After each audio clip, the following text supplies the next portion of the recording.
What's going on, everybody? Welcome back to another day, another episode of a 30 NSG. On today's show, we're going to be talking about Helldivers 2. I played it a little bit last night after I got off stream.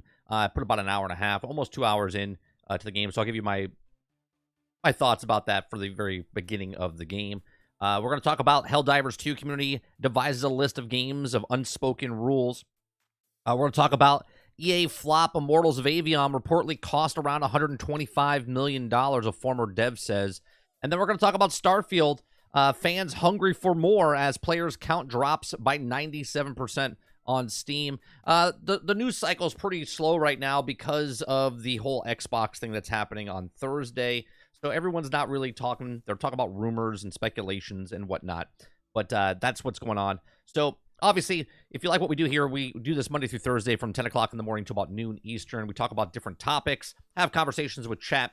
And if you like that, make sure you hit that like button. Make sure you hit the subscribe button. And if you'd like to go above and beyond that, become a member as little as $5. We do live streams. We do gameplay.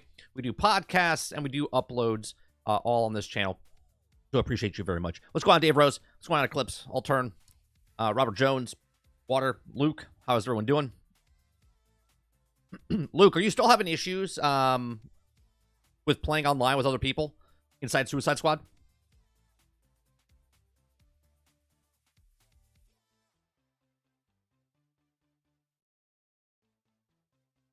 All right, let me see what you guys are saying. Good morning, everybody.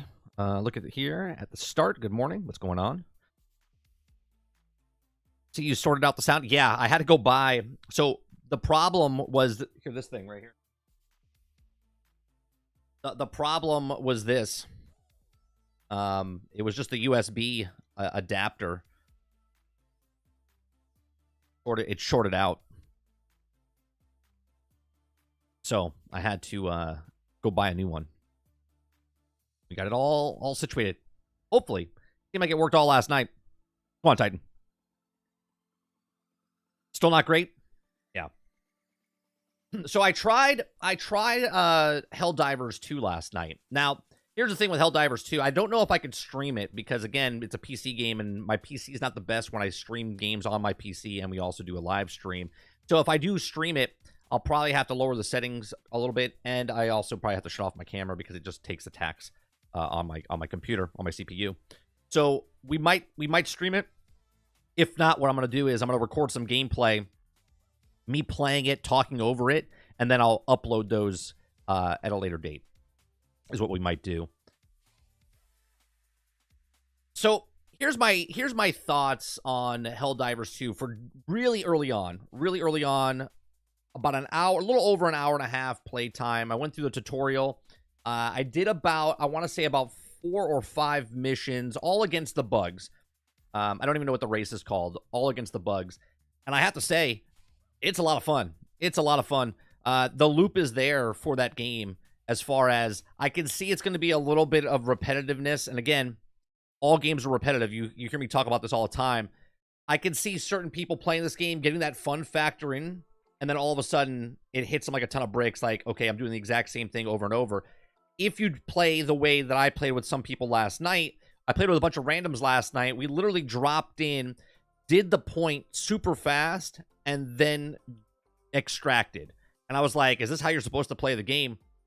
I played a bunch of games by myself, and the longer you stay on the board, the more things you can find, the more things you can unlock, the more currencies you could find within, so you can actually use that currency towards the battle pass type of stuff that they have in the game. I really, really like the way they do it. What I don't like is the way the battle pass is set up. In the small amount of time that I played and earned, I unlocked some grenades. I'm about to unlock the shotgun. I spent on the grenade, and I just wanted to test it out. And I went, oh. I was like, I shouldn't have spent the coins on that. I wish it was more, let me choose what I want to pick and choose, instead of the Fortnite method where you got to unlock, let's say 8-10 points on the first one, and then you can move on to the second page and so on. I wish I could just pick and choose what I wanted within the thing. I get it, but it is what it is. I got the heavy machine gun, Water, where you call the drop pod down and the heavy machine gun comes in.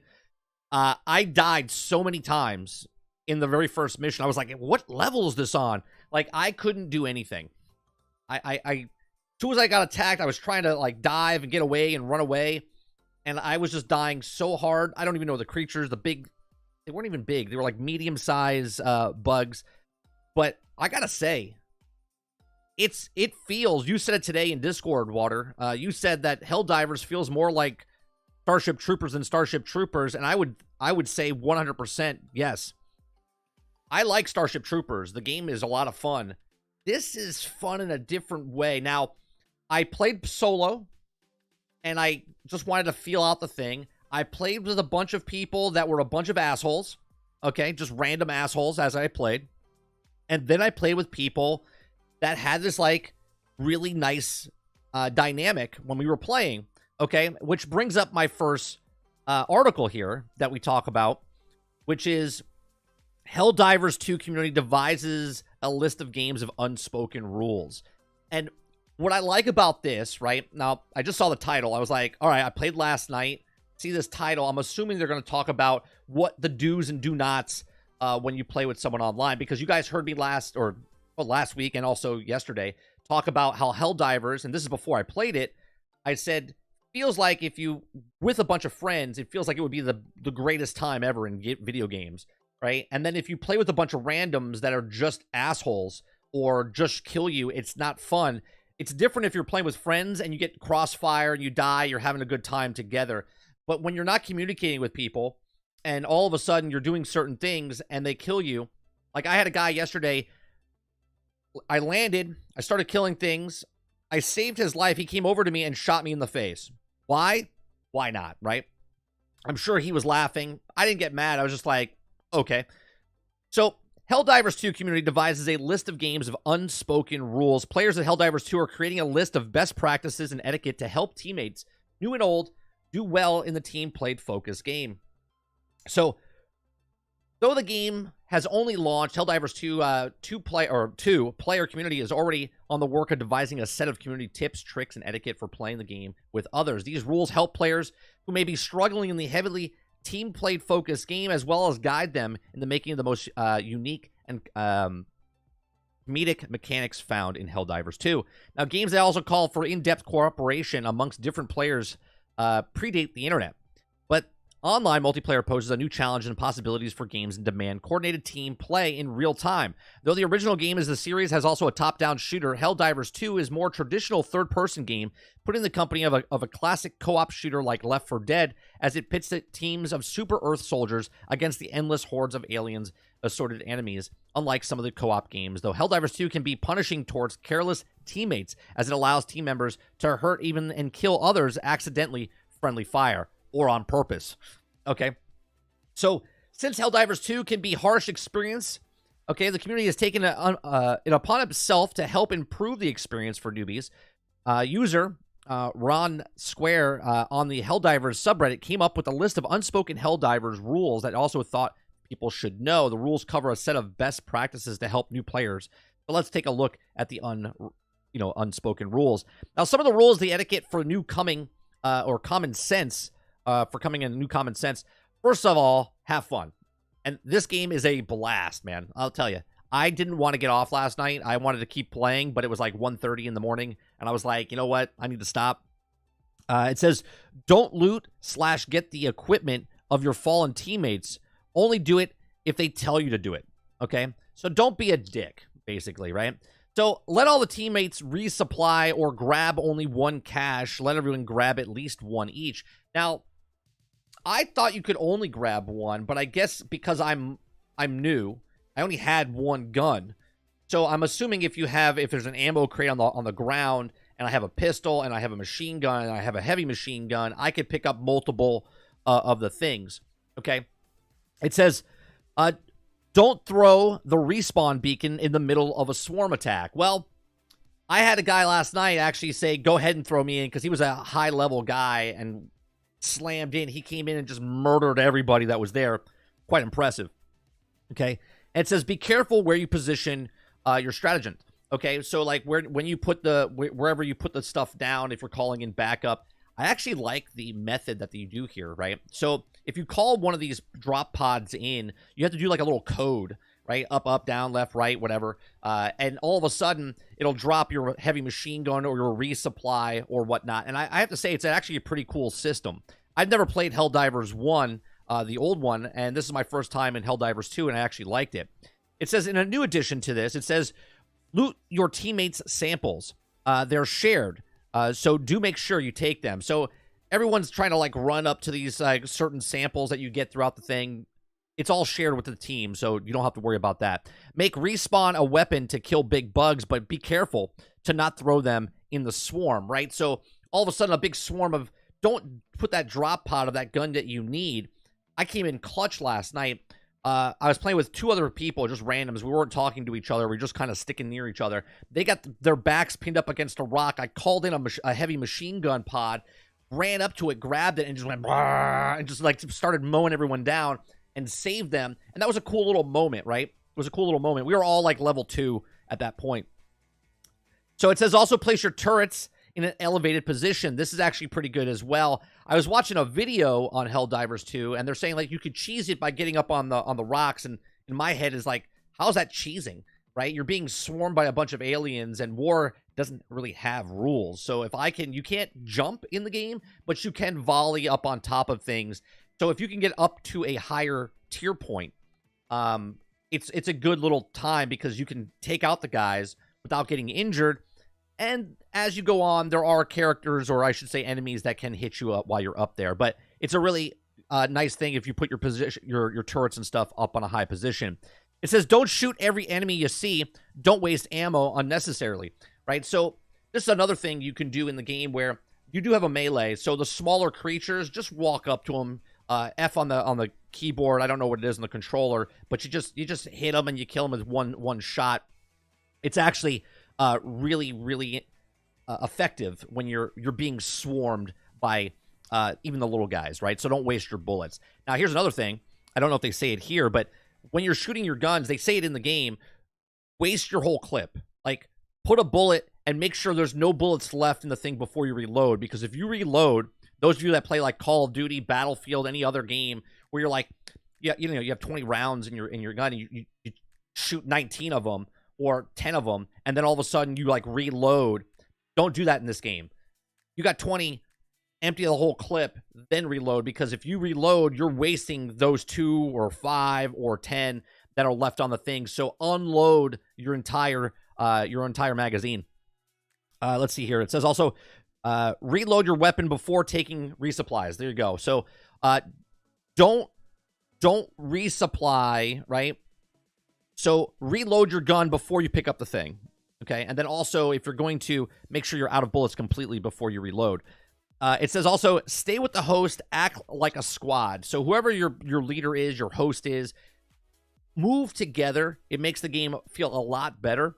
It says, watch out for non-jerk teammates. Don't leave them behind. I had such a high and low yesterday playing in the hour and a half.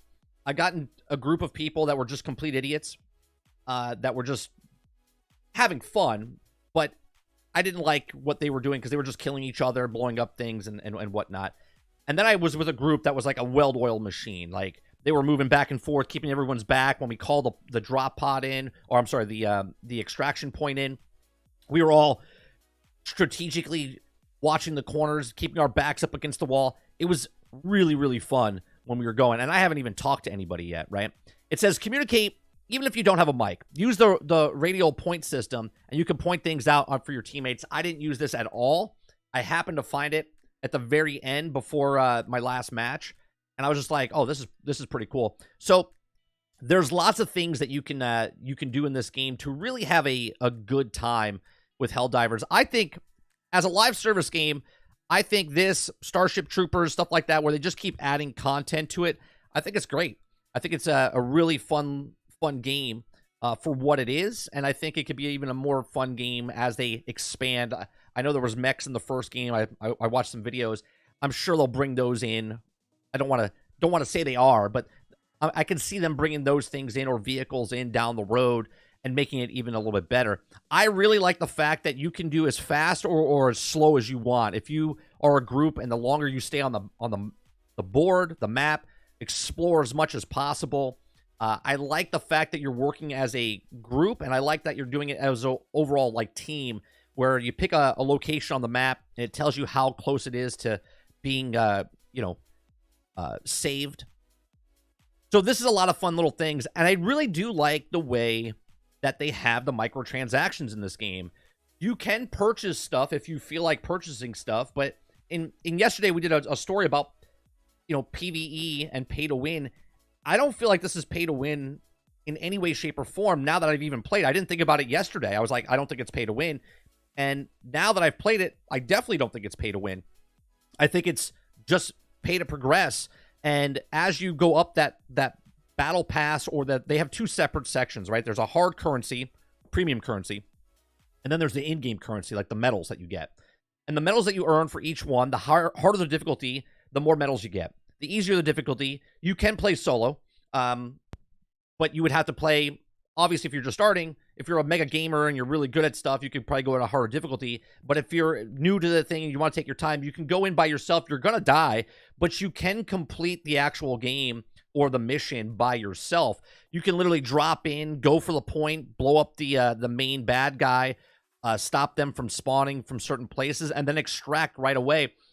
They've done a really good job as far as earning the currency, getting the stuff that you want. So, you get 4 medals within like 2 matches or so, let's say, or maybe even 5 matches. You can go buy yourself a shotgun. You can go buy yourself other things. You also get this medal rewards or currency inside the game to unlock stuff for your ship. So you have better drop pods or what are they called?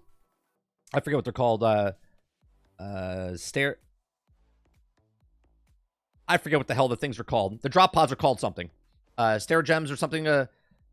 But you can upgrade your gear. So every 2 missions, you're going to unlock something. And they range from like 1,000 to like 5,000 to 4,000. And you get about 1,000 for the lowest level. So the higher the difficulty, stair gems, thank you. Or stratagems. Thank you very much, Water. Right? So you get higher tier rewards for the more difficulty you do, and you can unlock things faster. But if you want to take your sweet time, lower level stuff, you're not going to get as much experience, but you can grind and still unlock stuff as you play. I think it's a really good balance what they've done here. Again, I think it's a very fun little game. So these are my thoughts of Helldivers 2 for the very few, under 2 hours playtime that I have. I'm really excited to jump back in and play. I want Sarge to actually get this game. I think this is right up Sarge's alley. He would absolutely love this game. But there are still little issues about, getting in with servers and crossplay and whatnot. I did get kicked out twice last night, but it was not a big deal. I got right back in right away. But overall, I think it's a really fun game. If you're looking for a game to play with buds, I wouldn't suggest this as a solo. If you're a solo player, don't have a lot of friends, I would not recommend this game. But I would recommend this game if you have a bunch of buddies, or if you're a person that likes playing solo, but you're not an introvert, you can go out and find random people to play with, and you like communicating. It's a fantastic game. I give it a thumbs up for the under 2 hours that I've played it, and I'm looking to put in a lot more time. So these are my thoughts about Helldivers 2. Please let me know in the comment section down below. Are you enjoying Helldivers 2? Let me know in the comment section down below. What do you think they could add to this game to make it better? What do you think are the bad parts about it? I would like to know all the things that you want or that you think in the comment section down below. Please make sure you share, like, subscribe, and if you'd like to watch some of our other videos on this channel, I do appreciate it, and I'll see you guys on the next one. Thanks for watching.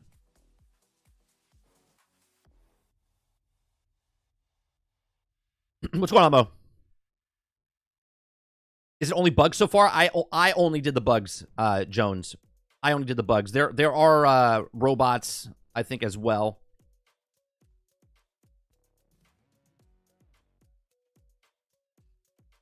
Let me go back up here. I have an issue with incursions where the mastery levels are locked no matter how many times I've done them.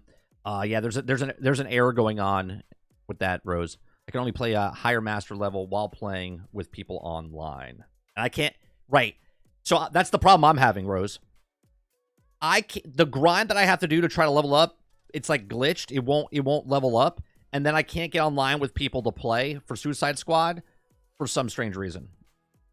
It keeps dropping me. Luke says it's not as bad as FIFA. With some playing clubs, we had a dashboard after every match. Oof, that's bad.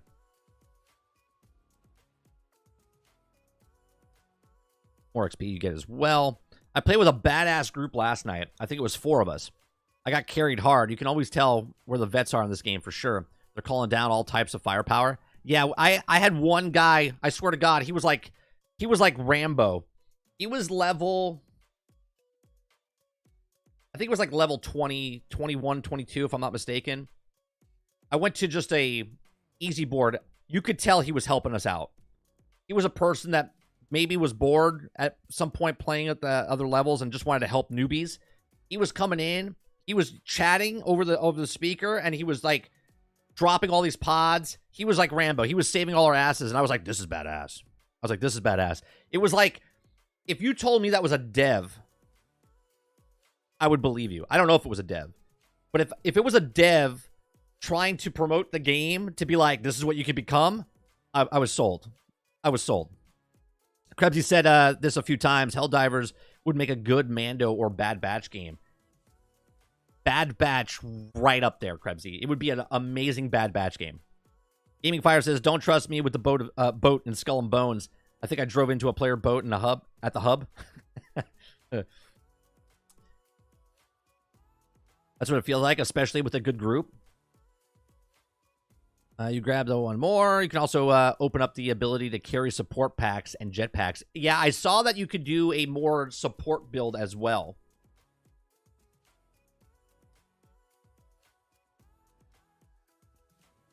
The bugs are called the Terminites, and the robots or the Terminator enemies are called automatons. Yeah, the robots are more strategic. Yeah, they seemed like... I watched the videos. I haven't played them myself yet. What's going on, Argus?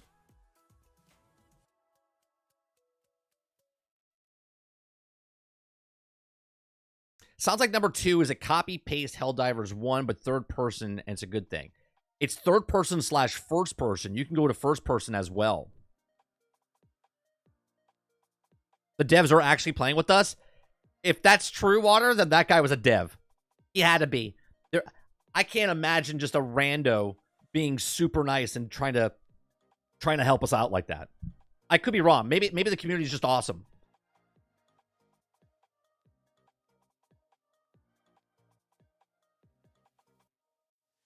I thought it was a blast. I'm going to try. Here's the thing. I want to play it tonight. I'm going to try it tonight on stream. If it runs shitty while I'm streaming, then we're going to have to change. We'll have to swap out, and I'll go back to Suicide Squad. But I would like to play it tonight. Randos, solo, whatever. I'm taking my sweet time. I don't even care if it's on like the easiest difficulty or whatnot. I just want to try to like learn the ropes of the game. And if anybody wants to play, come on in.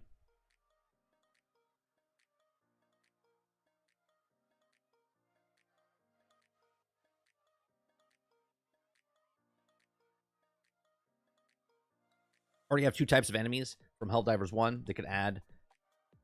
Yeah, they said they were going to add other ones down the road. Here's the thing that I kind of have a problem with, right? It's a live service game, right? It is. And I just wish games would come out, again, even Suicide Squads, Marvel's Avengers. I just wish more game was there, right? Even though I like Suicide Squads for the 20 hours that I put into the story and whatnot, I wish there was more, right? But I want it to be more because I like the game. Helldivers, there's no really story mode. It's just go in, kill things, have fun. But I want more, right? I want more because I'm loving the game. Go on, El. I think the devs are based in the EU. So it might have been the devs for sure. Well, I was playing... It would be like 6 o'clock in the morning for them. It was like 1 o'clock, 1:30 in the morning. That would be like 6:30 in the morning. I mean, potentially, sure.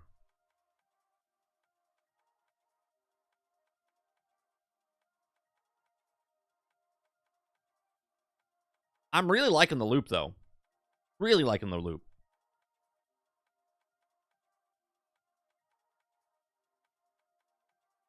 Like, soon as I'm done with the mission, and I get back on the ship, and I upgrade my ship, and I put my stuff back on, I'm back out. I'm back out going down again. Now, I didn't understand because the very first couple of missions in Helldivers 2, when we landed, people were just extracting super fast, and I was like, I want to explore. So I didn't like that because the randos were just landing, killing the main objective, and then getting to the actual extraction point. And I was like, I would like to get stuff.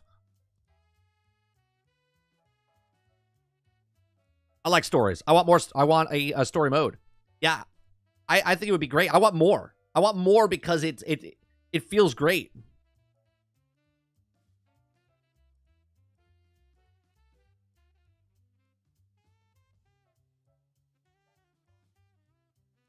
The devs can actively interfere with your game in a positive or negative ways. Oh yeah, are they like the directors? Sort of like Left 4 Dead. Left 4 Dead sees if it's too easy for you, they put swarms on you, but they can do it. They can do it automatically or manually. I mean,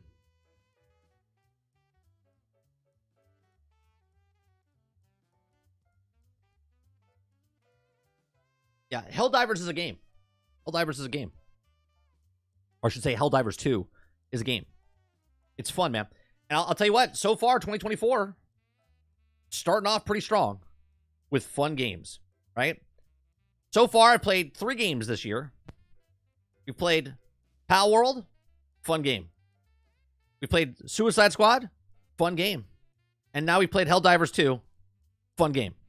All games, all different types of games, all fun.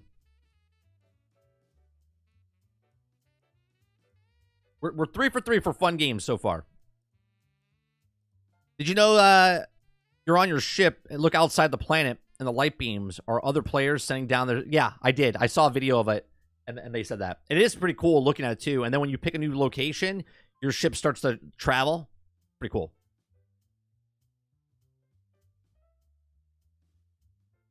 EQ devs did it as well in the beginning. Like trolls or dragons attacking villagers. Arc Raiders is a third-person co-op game that's coming, but apparently it's a Tarkov game.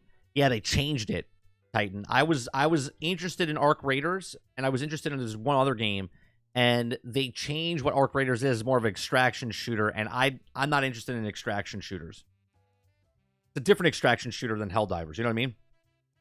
If it's PvE based, then I'm interested. If it's not PvE based, then I'm not interested. Come on, Warwick.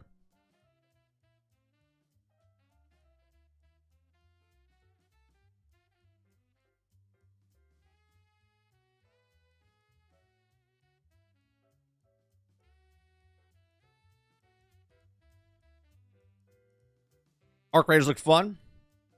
They went the day before route. No, I don't think they went the day before route. I think the Arc Raiders are the... What was their last game? It's the same developers that did another game, and I forget which one it is.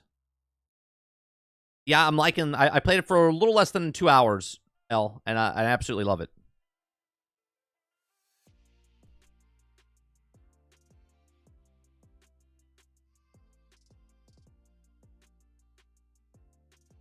"30 no longer likes Battlefield." Heard it here first. When did I say that?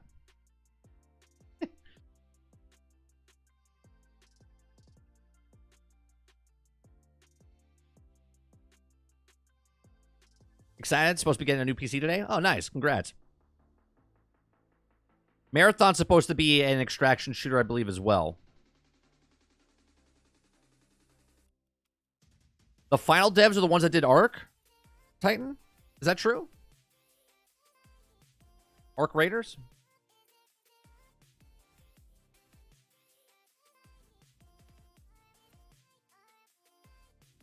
Embark Studios. Okay. Yeah. So they made the finals and then they did... Okay.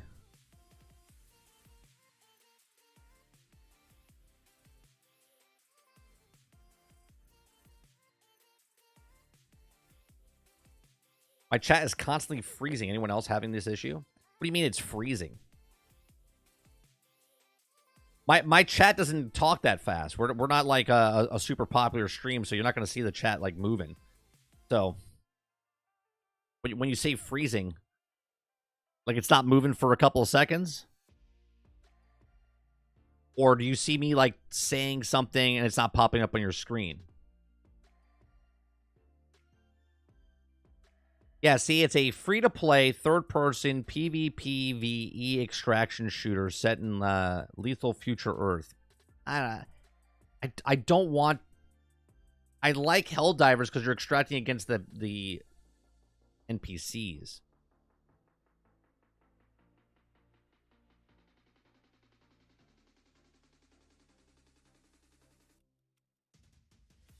Like, nothing's popped up for a long time. And I refresh chat and the message appears. Okay. I haven't had that. It's working because I'm actually monitoring my stream on my iPad on the mobile. I see it. I see them popping up as they pop up in my actual. Yeah, make sure you have an update. Maybe you didn't update.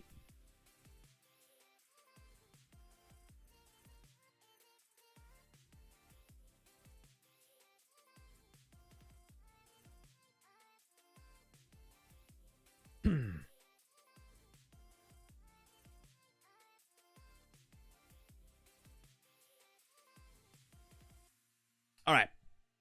The next story I want to talk about, I'm sure we might have an article like this in a couple of weeks, maybe a couple months, about Suicide Squad that underperformed. But EA flopped. Immortals of Avion reportedly cost around $125 million. Former dev says a AAA single-player shooter in today's market was truly an awful idea.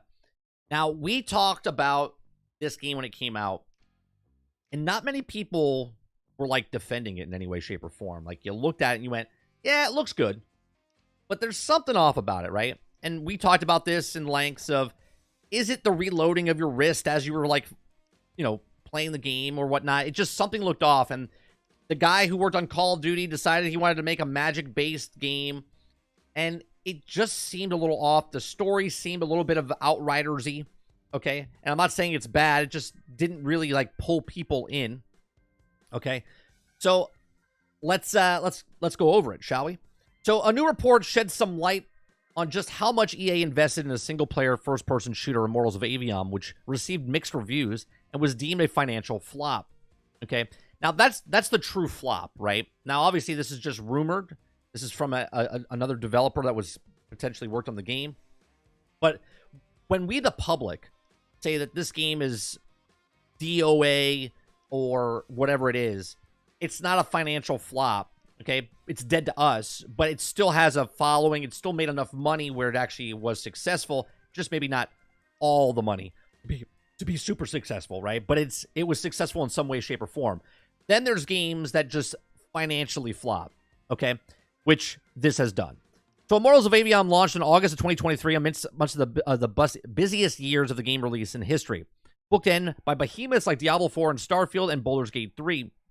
Ascended Studios' self-styled Call of Duty with magic experimented with compelling enough to personally think it deserved more attention, but ultimately missed EA's expectations by enough of a margin that about 45% of the studio's workforce was laid off shortly after release. Now, the studio CEO, Brent Robbins, has gone on record to blame Immortals' poor sales on last year's extraordinarily busy release calendar. Now, we talked about this also in the past, about how important it is to release a game at a certain period of time, right? Certain games get delayed because it has nothing to do with the actual game being bad or whatever. They're trying to figure out where the best time to launch that game is, okay? For instance, Hogwarts Legacy was supposed to launch in a different time slot, okay? But they delayed it till February of last year, and it came out, and there was really nothing else at that time that came out, and it exploded, and it did very well, okay? Now, I think Warner Bros. Was trying to do the exact same thing this year with Suicide Squad, and it didn't turn out very well because this is a looter shooter instead of a single-player RPG, okay? So it says, by anonymous former Ascendant employee speaking to IGN said, actually, the concept of the game itself is a sizable budget worth the fundamental mistakes that ultimately doomed the project. He says, quote, "At the high level, Immortals was massively overscoped for the studio's debut project," a former employee said. The development cost was around $85 million, and I think EA kicked in about a $40 million of the marketing and distribution. Now, that's a perfect example. Now, again, this is coming from a source that was potentially an ex-developer. Okay, now I had a video maybe about a month and a half ago talking about how big the budgets are and then how they promote it, and that's about half the budget, right? If not double the budget. So 85 million, and EA kicked in another 40 million for marketing, so it's 125 million for this game to come out. Okay, by trying to AAA single-player shooter in today's market was truly an awful idea, especially since it was an IP that was also trying to leverage the Unreal Engine 5 that ended up launching was a bloated, repetitive campaign that was far too long. Okay, now again, that word repetitive comes up. I didn't play Immortals of Aveum, right? But I play a lot of repetitive games. But everyone plays repetitive games because the definition of gaming is repetitive. It doesn't matter if you're playing chess, checkers, baseball, football, video games. It doesn't matter. If it has games in the title, it's going to be repetitive in some way, shape, or form for somebody, and somebody might not notice the repetitiveness, and other people's will. Okay? So whatever the reason, Immortals of Aveum didn't succeed. It sucks that it failed. The failure will only further discourage major studios from investing in sort of big-budget single-player no-nonsense action games that are seeing less and less of these days. And the redundancy affecting passionate developers suck even worse. Another anonymous employee, still at Ascendant, told IGN that there was potential in Memorial's old-school approach, but admitted it failed to find the audience regardless. It's not a sequel or a remake. It doesn't take 400 hours to beat, has zero microtransactions, no pointless open-world grinding. Although not everyone loved it, it reviewed pretty well, currently sitting at a 74 on OpenCritic, and mostly positive on Steam. No one bought it. So, you know, it was a risk to take. A lot of things. Look at what Ubisoft just did with what's it called? Avatar, Pandora, right? Or Frontiers of Pandora. That game came out and it just went like done. No one talks about it. It's on sale right now for $30. Okay, it didn't make the sales, and I'm sure we'll get an article about that down the road. Now, did it hit the sales numbers that Ubisoft wanted? These are things that we can all speculate and predict that it didn't make enough money, but maybe it did. Until we find out, like with articles like this, where someone comes out anonymously and says, yeah, it was a bomb, we don't know that. Okay, we don't know what the budget was for this game until just now. And we still don't know if that's the full budget, right? But 80 million with 40 million on top, or 85 million with 40 million on top of that, $125 million for this game. And it just didn't land well because it's a brand new IP. Okay, now, single player game that people know, if you came out with like an Optimus Prime game, it was based on Transformers, or you came out with a Wolverine game like Insomniac's doing, single player game, that's what people are interested in because that IP is already established. But when you come out with a magic wielding Call of Duty game, okay, it just doesn't. Everyone's like, what is it? Why am I investing in this? I'll wait to pick it up when it's in the bargain bin type of thing. But these are my thoughts. Let me know yours in the comment section down below. What did you think? Did you play Immortals of Aveum? Did you like Immortals of Aveum? And what do you think about single-player games like this with new IPs? Can they make it in this industry? I mean, look at Suicide Squad. Right now it's happening. A known, well-known IP from the DC universe, and yet it's also not getting the love. And this was a brand new IP, and this is an IP new to gaming, but not a new IP, and it's just also not getting supported as well. Let me know in the comment section down below. Please make sure you share, like, and subscribe. And if you like what we do here, please make sure you check out some of our other videos. Thanks for watching.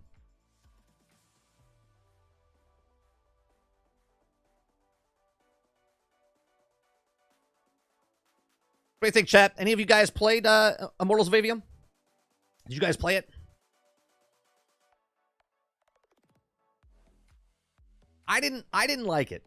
Like, when I first saw it, I never played it, just not for me, right?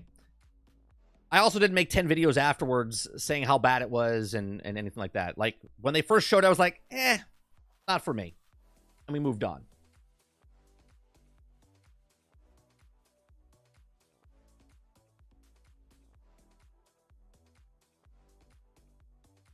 It's not just Mike's chat, though. It's also across the YouTube app, if any issues for me.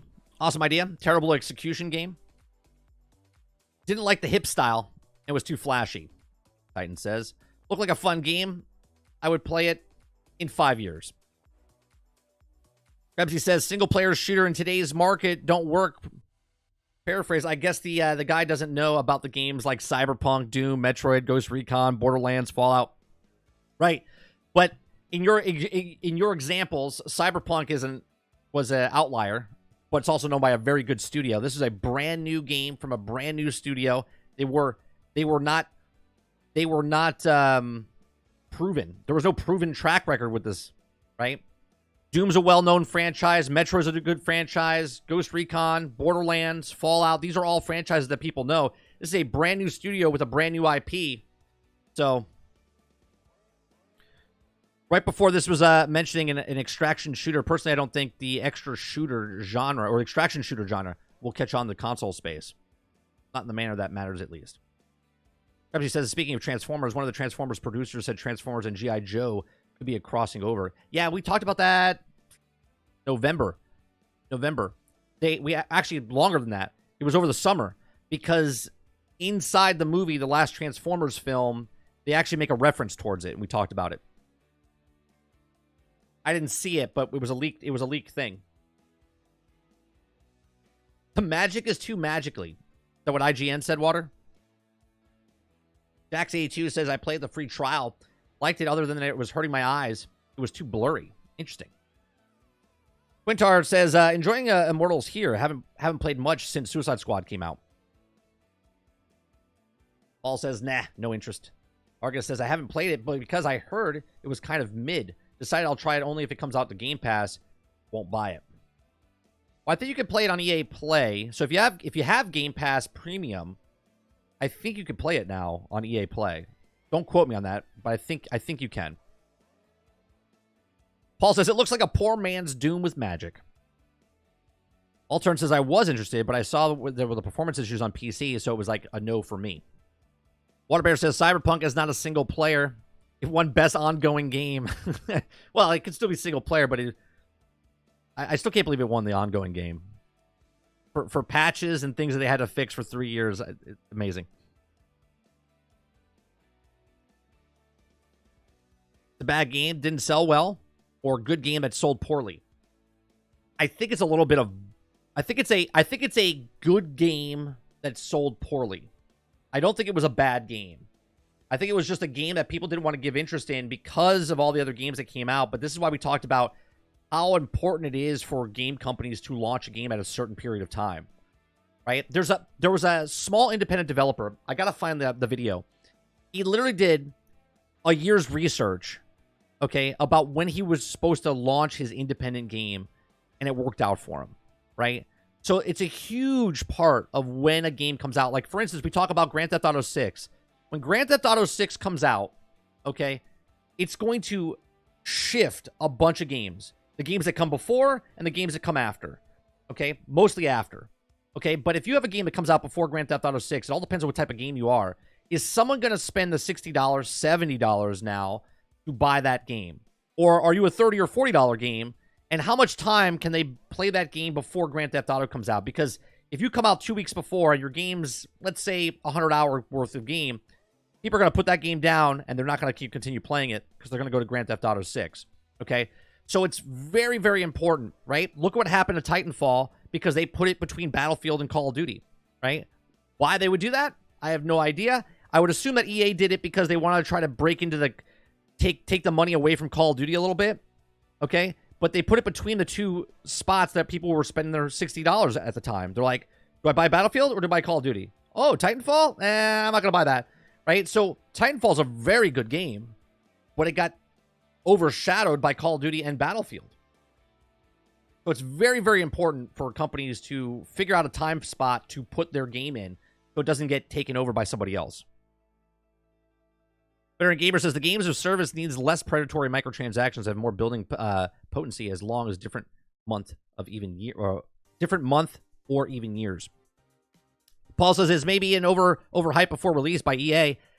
I think they had to put it behind it, right, Paul? Because it was a brand new IP, brand new game, so they had to kind of promote it and push it, get it hyped. I don't know.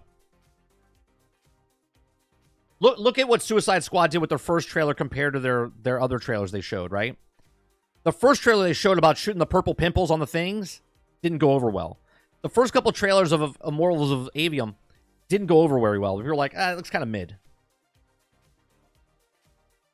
And it doesn't help that you have to say it's Call of Duty with magic. Do you know what I mean?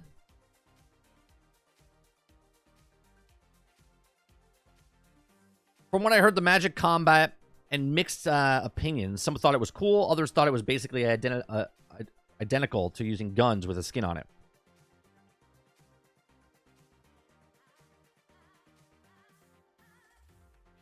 Let's see. Developers need to change their view of making games, and publishers need to change the way they ask for money. It's going to be like Foam Stars. More than $40 up for a bundle of cosmetic is not fair. Yeah, it is kind of weird, right? You look at, and you bring up a good point, gamer, right? Where Suicide Squads is asking for $70, $100 for early access, right? And on top of that, they're charging $10, $20, $30 for skins in that game. But all the content is free.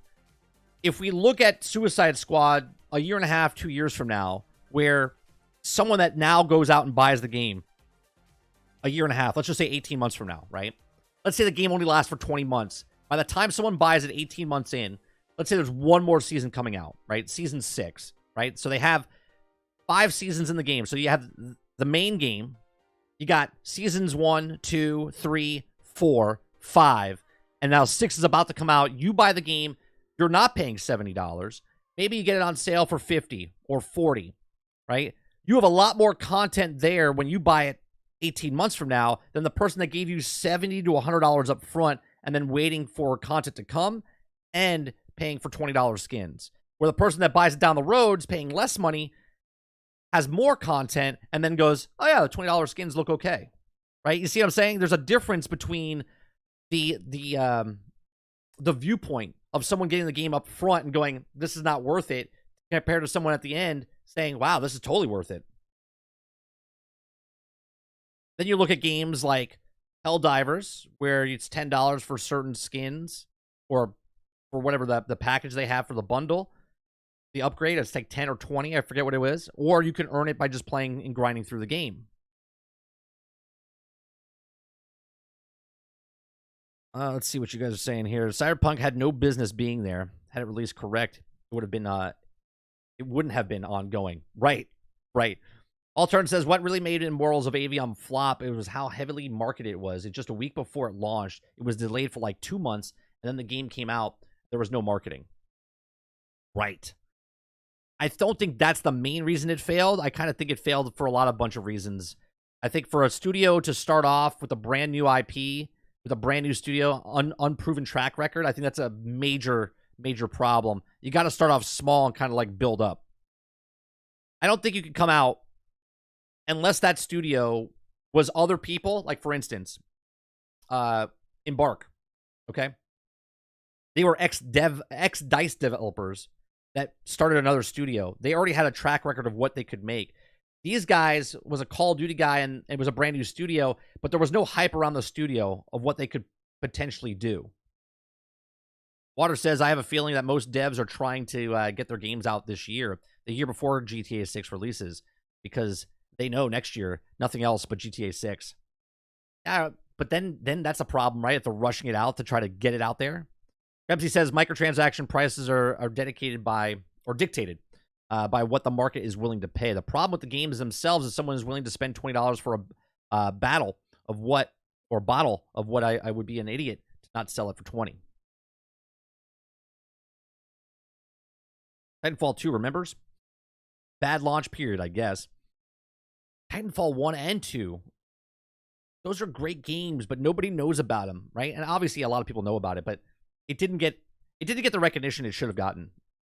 That whole series is just just tossed away in the trash can, really. Dolphin says I'm really far behind. Do you get banned for Helldivers? I think the host can kick you. I think the host can kick you, Dolphin, but I'm not sure. Consumer specific. Why is my music stop here? Hold on one second.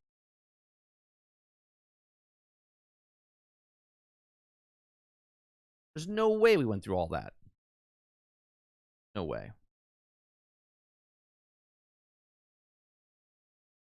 127 tracks. There's no way. I won't do that.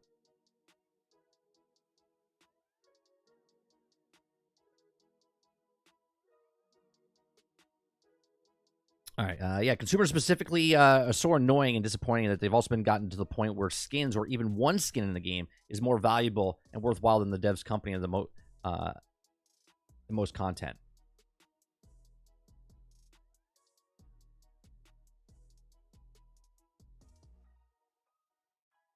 You take like 13 hours if you grind for 1,000 credits to buy Helldivers 2 Premium War Bond Special without spending real money. Now, 13 hours. Do you think that's and I'm asking, do you think that's a reasonable time to ask someone to, right? If it's $10, right? I said an example yesterday. I said if it took 10 hours to get the exact same thing for someone to pay $10, or I said 5 hours, that's $2 an hour, right? Or 10 hours would be $1 an hour. Do you think that's reasonable? I kind of think it is.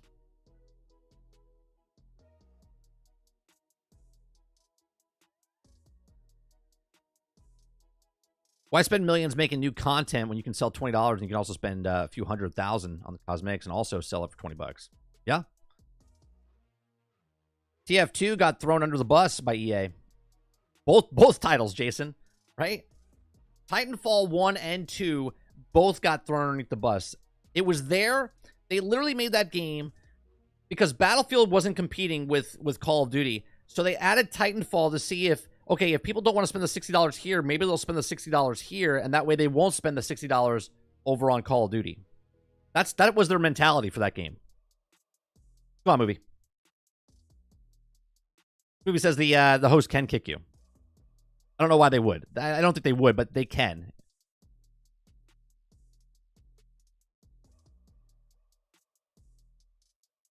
Yeah, there's a lot of things wrong. First game, the first make a magic game, and you shoot like a gun. Second, no magic spells whatsoever in the game. Oh, there's no magic spells. It's just like your wrist, and you upgrade your wrist, and it does like fully automatic or shotgun blast, but with your wrist. Is that how that game works? All turn.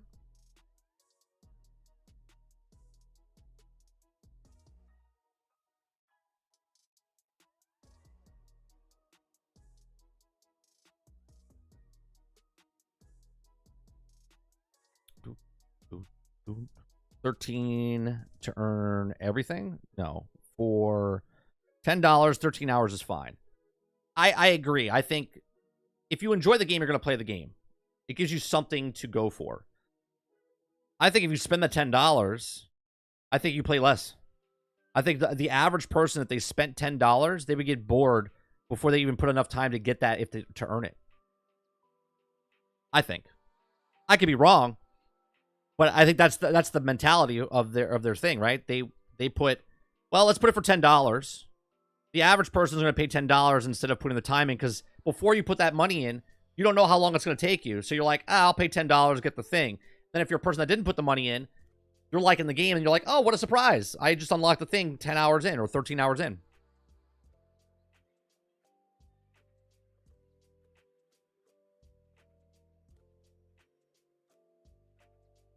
It catches up every once in a while. Rebsy, it pauses and then it'll kick up.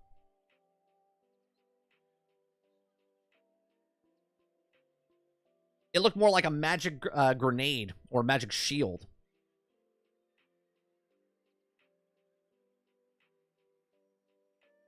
Come on, Sarge. Don't care how good Helldivers is. It will not support that business model. I will not support that business model. Well, there you go.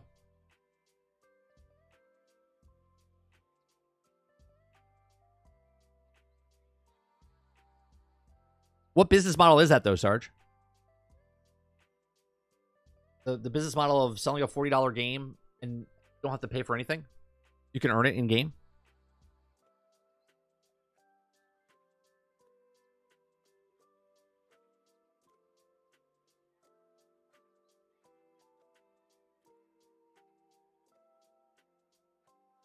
The game can be pay-to-win element without having to be a controversial topic. But it's not pay-to-win.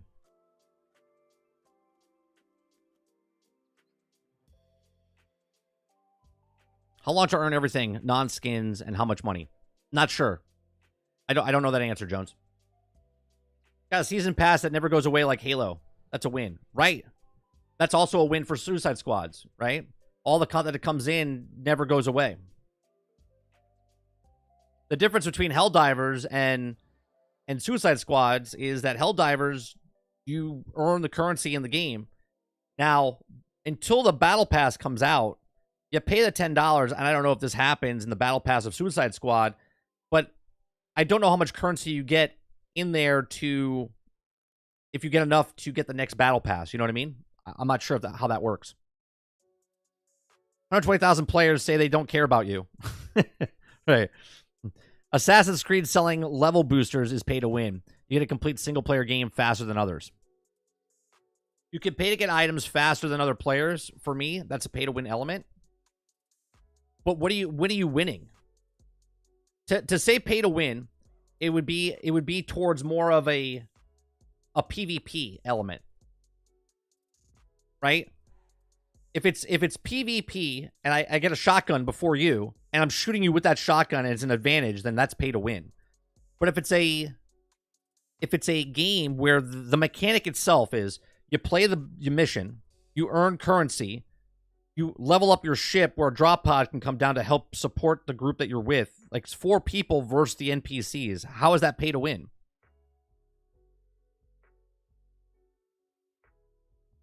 Why do you have to earn the currency to earn the item instead of just earning the damn item? Because of the method inside the game. The story is you're part of a military and you're unlocking things for your ship. There's no paid currency to unlock certain things. Like, you can't buy to unlock things for your ship with real currency. The currency is the XP. It's the exact same thing. Like, if you take the shields off of that and put XP, and when I get enough XP, I can unlock that thing. It's the exact same thing.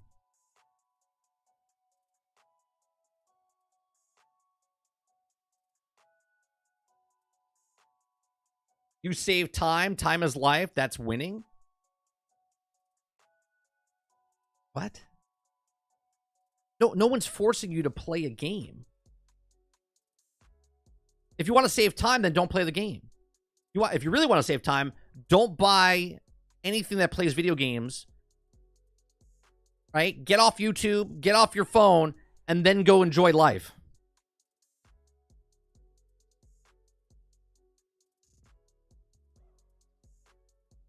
I want some skims for my character, at least being 25% plus of the battle pass.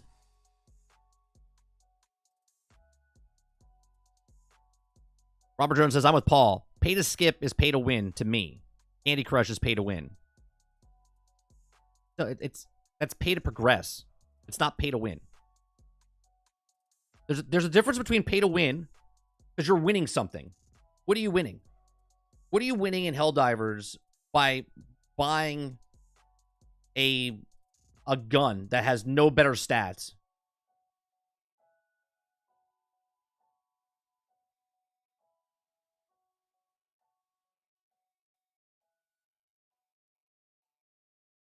Helldivers monetization reminds me of GTA's money. You can play GTA Online for hours to get one car, or spend $10 is good. Could make it engage. No, it's not the same.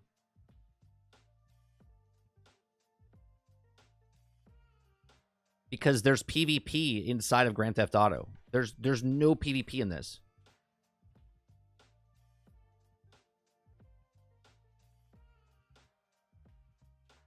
I guess people want to call it pay for convenience as it's less dirty term.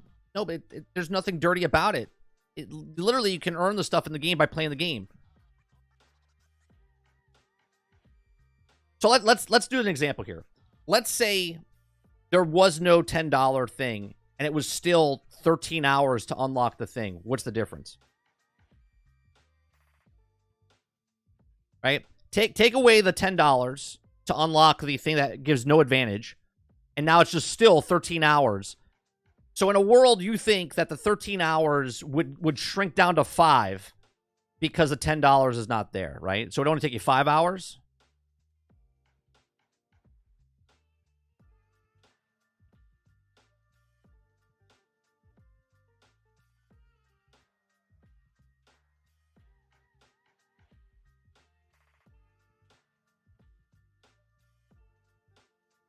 Like, I don't understand, like, what Sarge said earlier, okay? Why do I have to get currency to then unlock something? I don't know. Why do I have to go to a job, make money, and then take that money to unlock something? The same thing. It's XP, right? The same exact thing. It doesn't affect the game because you're still earning the stuff in the game.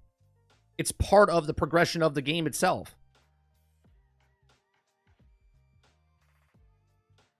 My level bar in life is money, right?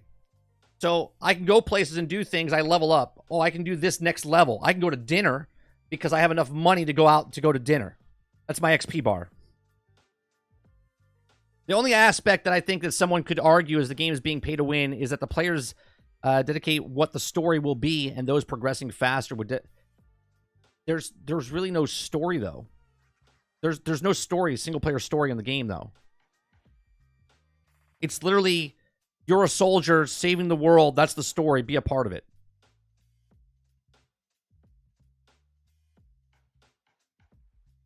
Pay to win is like getting an unattainable stronger gun. Are you getting that? No. You can literally get everything in the game by playing the game.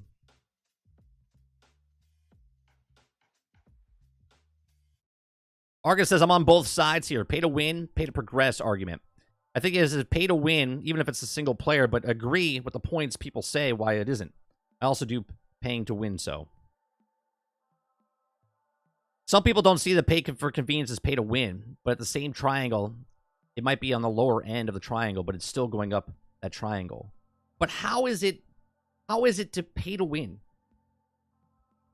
We're both playing the game. We're on the same team. We're shooting the same creatures. How is mine pay to win? Because my score is going to be higher, but it's not. It's going to be higher because I'm shooting more things than you and killing it.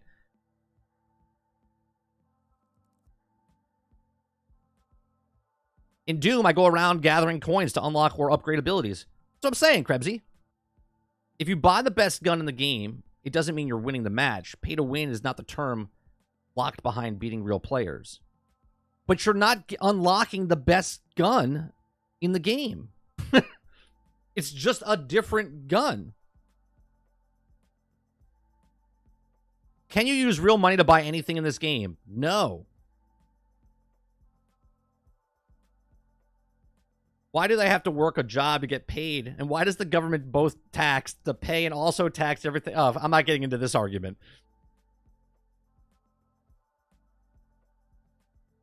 Pay to win has also been progress faster by spending real money in the game. But this argument's it's like going in a circle here. There's no advantage in the things that you unlock in the game. There's no advantage for any of the things that unlock in the game. You can literally buy a grenade that does less damage. Right? You literally buy a grenade that does less damage than the standard grenade. There's no advantage.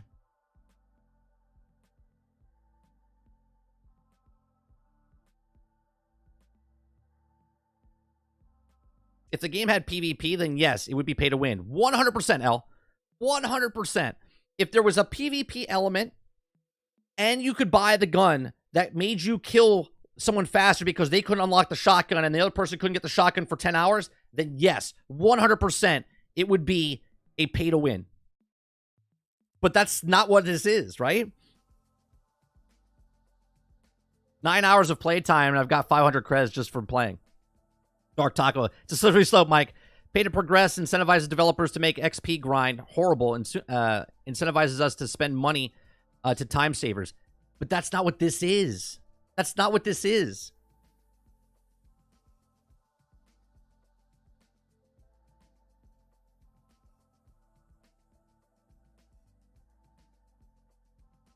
Now, my statement above was a general, but pay to win, not saying that Helldivers is pay to win, especially though, just to clarify. It's not pay to win inherently. It can lead to devs making the game. Yeah, but to say inherently, to say that they could, sure, but that's not what it is right now. You guys are arguing that this game is pay to win, which it's not, but you're saying it could. To me, a pay to win is only relevant in PvP. In PvE, I don't care. This is like complaining that there's an easy mode to finish in the campaign. Right, Mash? Bad devs abuse pay to progress. Again, we're making up things, so we're making things up as we go, so we can make this work. Okay? That's not what this is.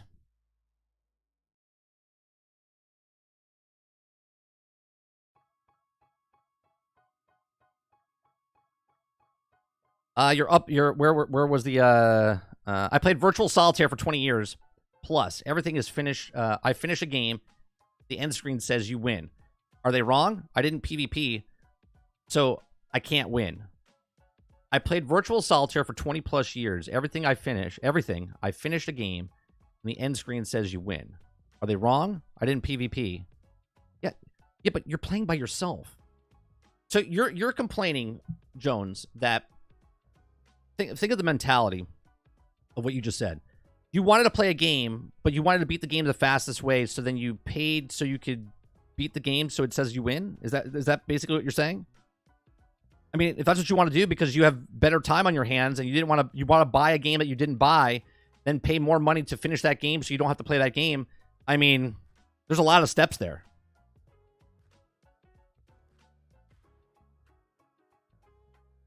I agree, 30, but it's also a gray area.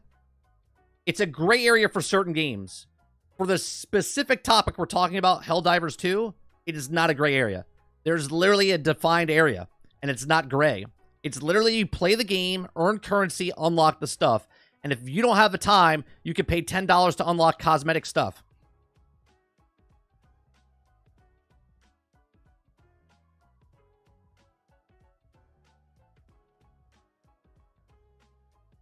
Game's not free to play, so they already made their money, and the rest is a greed tactic. It just doesn't support the devs. Helldivers 2, Quintar?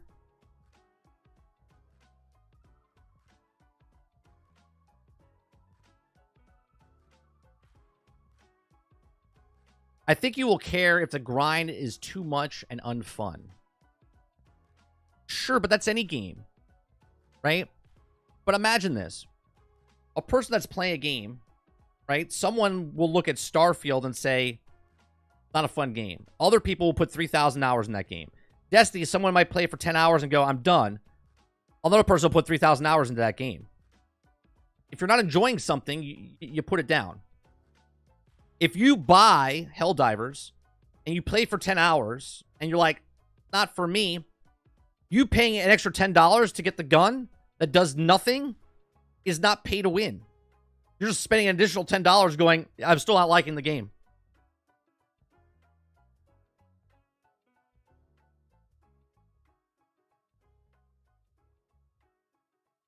The real argument here is what is considered winning. A lot of people having different opinions of the experience talking about it. Sure, I'm winning because I have to deal with you guys every single day, and that's a win, right? Someone else can look at things and go, that's an L, right? Sure. The specific topic we're talking about is Helldivers 2. There is no pay-to-win element in the game. I just think the pay-to-win has a negative context to the people that want to avoid using the term now. Again, the model Helldivers 2 uses it very fair, but you can pay to unlock the locked guns faster. But the guns don't do anything more. Literally, you can pay to get a worse grenade. It has a better explode radius, but it does less damage, and it's slower to throw. Would you call that pay to win or pay to lose? It all depends on what you want to do, but you still earned the XP, the currency, the level that you go up. You unlock shield, whatever the things are called, medals, and you use those medals to unlock certain things.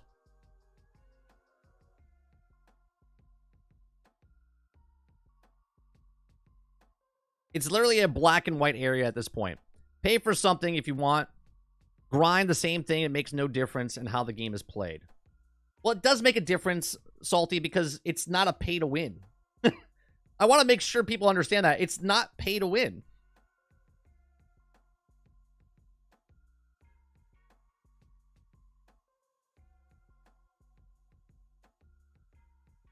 Is it a win? Dealing with dust? From my side, I think it is. It'd be a lot less winnier, Jones, if I was talking to myself. Winning.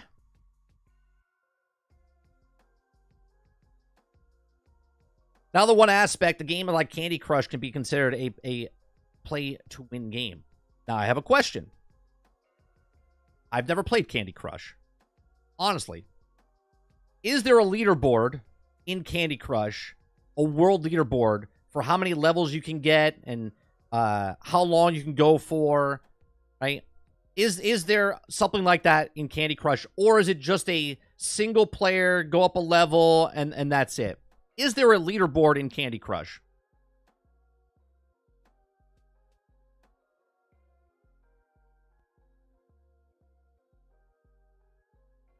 I agree. It's pointless to get mad about it. I don't think the devs shouldn't do it because now look at the negative news over a good game. But there's no pay to win.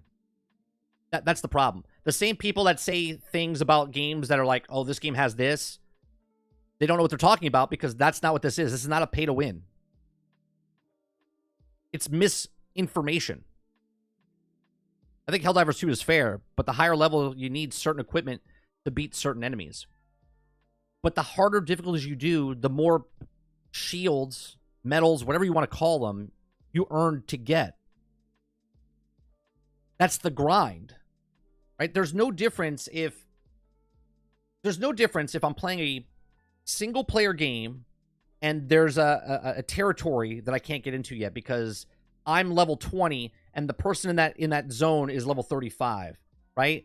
I hit a wall, so I have to go around the rest of the game, get my XP up to get up to a certain level before I can enter that territory to fight that, right? That's the exact same thing you just described in different wordage.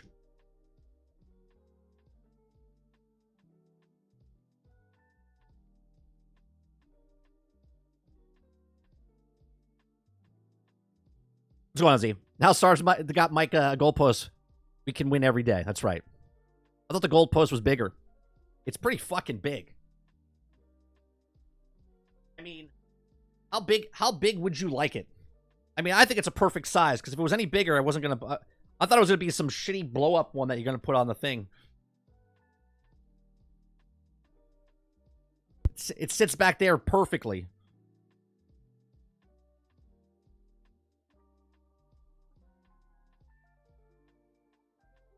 I would call Warframe pay to win, even though no one plays PvP. It shouldn't even be in the game. Well, Eclipse, there is PvP in the game. So you could make an argument Warframe is a pay to win because there's PvP in the game. Now, if Helldivers 2 down the road adds a PvP mode, then we could come back to this conversation and go, it's pay to win, because if I can get a shotgun before you can, okay, or I can get the heavy machine gun before you can because I paid $15, then 100% we can have this conversation, and I would agree with you that it's pay to win. But if there's no PvP in the game and it's group versus environment, and you can earn everything in the game, right? Because someone that plays on easy or trivial the entire time, and someone that plays on the higher difficulties all the time, this person has to grind 10 matches before this person does one, right? This person's skill level is better than this person. This person's going to get more XP, more medals, because they're doing a harder difficulty, where this person's taking their time, easy mode, easy mode, easy mode, and every time they do it, they get one medal, where this person's getting 5 medals per mission, right?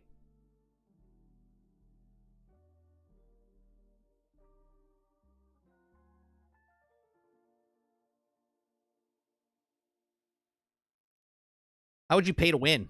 You still have to upgrade everything you buy in Warframe. Yeah, but Mo, in that game, okay, I can pay to get the gun and then use that gun way before, because it doesn't take long to level up a gun in Warframe. Come on, you know this. Okay. But the grind to get the thing before you can even level it up is the grind. Meaning, like, if I need to get this shotgun in Warframe, I can either pay $10 to get the plans for that and then wait 24 hours to build it, and then I can speed it up to get the gun faster, or I go around for the next, 4 days to get all the resources and stuff, and then put it together, and then put the time in, and then once I get the gun, then I get to level it up, where that person paid $15, gets the gun, levels up in an hour, and then plays the game. That's 100% pay to win. If you were playing PvP. Now, if you're not playing PvP, but there is PvP inside Warframe, so you could argue that's pay to win.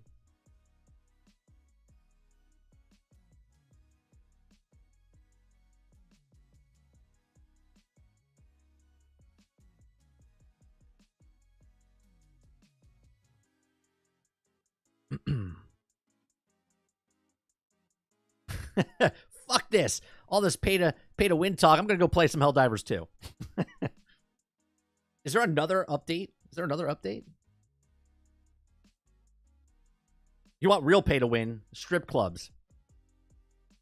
Yeah. That's PvP as well.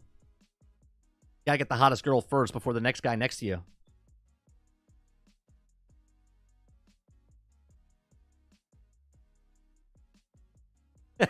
Jones says strip clubs are pay to lose.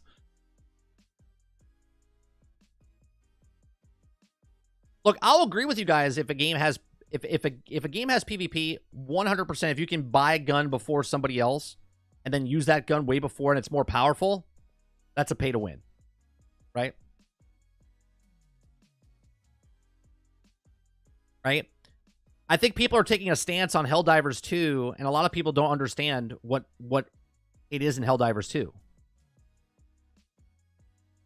Should I open it up and show you, like, the difference?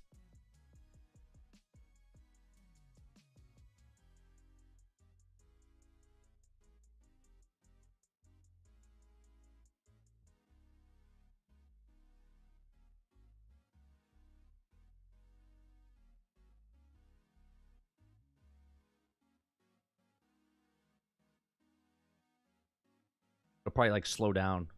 I don't know how this is going to work. Got a lot of stuff open. We're just doing the menu system, though, so we should be okay.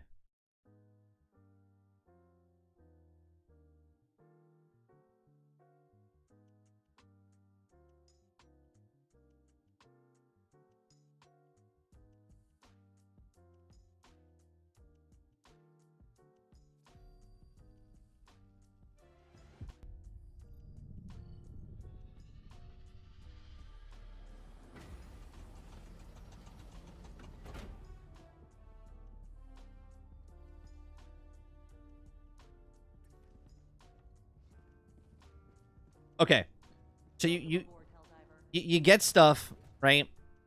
And you get this currency, which is whatever the R is, okay? This R stuff is what you currency inside the game, and you use that to unlock certain, okay, stratagems to put on your ship to call down, okay? So that's one currency that you get, okay?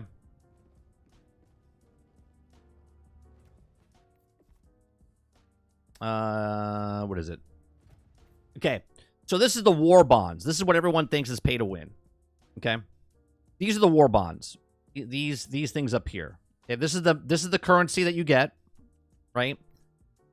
And you get that currency to unlock this stuff. That's the wrong one.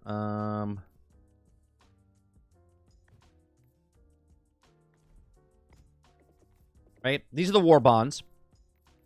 So I can literally use one of these war bonds, okay, one of these war bonds, and I can purchase this, which gives me 100 SCs, which is the premium currency that you can purchase, okay? And as you level up, right, like this is the Fortnite Battle Pass type of thing where I got to spend a certain amount on here, okay, to unlock, right? Spend 6 more medals to unlock this section here, okay? Spend 33 more medals to unlock stuff over here. But I can unlock all this stuff. So this gun right here, Okay. Damage is 360, 16, 110, 80. Okay, this grenade right here is worse than the grenade that I got standard. Would this be considered pay to win? Because I got a G6 frag grenade that literally has worse stats than everything. The only thing better is the outer radius. Right? How is this a pay to win?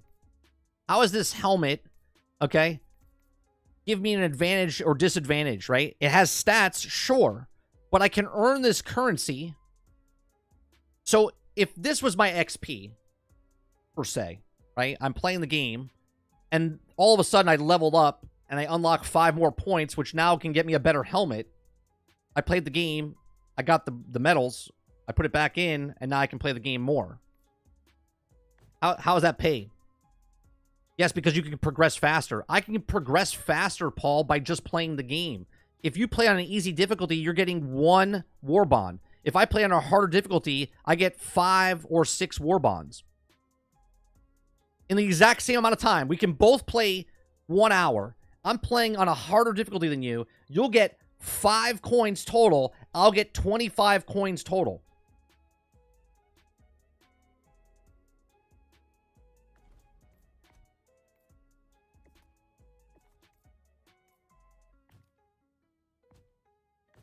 Where's the other one? Superstore. Okay. Now, the Superstore is the premium currency. Okay. Now, this stuff here, if I go to the war bonds, you can unlock just as good as helmets, if not better helmets, by just getting the free currency, which is part of the actual game. Play the game, get stuff in the game to spend in game. No actual currency. No real currency. Just getting actual war bonds from the game from playing and then spending it on stuff in the game.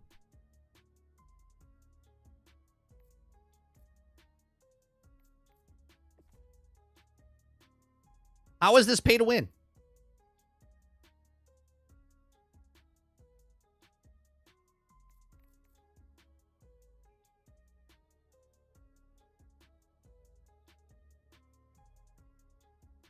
But you can save time, Paul, by just playing a harder difficulty. If I have a full crew and we're playing on a harder difficulty, I'm going to get more war bonds than someone that's playing on easy mode.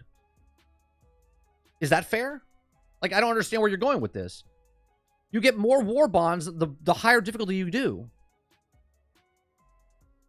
10 minutes is 10 minutes. If a mission takes 10 minutes or 40 minutes on a harder difficulty or an easier difficulty, you can get the same amount, if not more, war bonds by going on a harder difficulty. No money is spent. The time is the same. You as the gamer get to choose how much time you want to spend on getting the war bonds that you want to get. There's no purchasing this.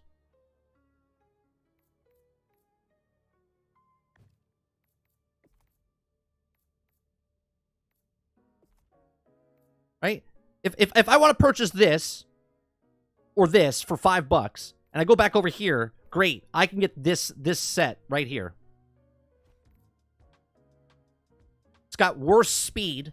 It's got worse speed and worse regen than the suit that I'm wearing right now, but it has better armor. It all depends on what kind of build you want and the way you want to look. This is the only thing, and I can earn this stuff in the war bonds. Right? I can earn this stuff in the war bonds.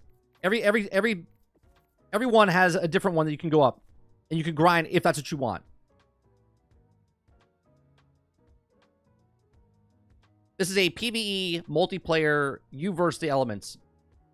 Think Division, right? Think Division, 4-man squad going out killing NPCs.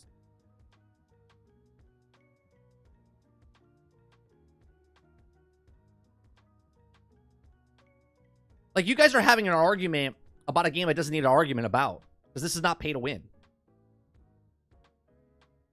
This conversation needs to be held on to some other game.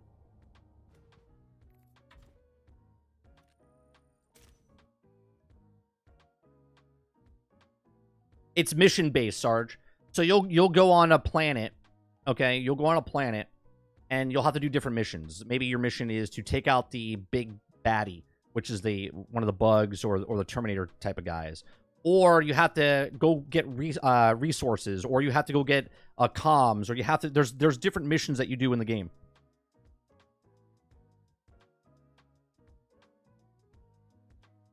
It's not about the game? What do you mean, Jones?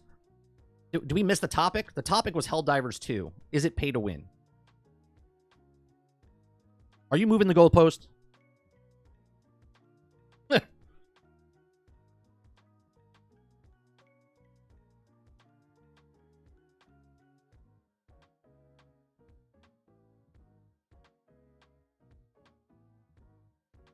So when you get into the mission, Sarge, as Jason's saying it, right? You can drop in. I can go beeline for the directory of the game. Okay? I can beeline to the kill the monster, and then I can extract right away. Or, actually, you know what? Remember the game we played? What was it called? Second Extinction. Second Extinction. We landed on the ground. We had a bunch of missions. We could stay on the map as much as possible. Okay? With the dinosaurs that would attack you. Okay? And you shoot them, and then you're like, all right, let's extract. And then you would extract. You would go to different zones and whatnot. That's what this is. So you get into a larger map. You go through. You do different tactics. You find, explore. You find little things. And then once you're done with everything, right, you have 40 minutes is the total time to be on the map. Okay, so as much as you could do in 40 minutes, or you could do it beeline, kill the main objective, and then extract. That's what it is.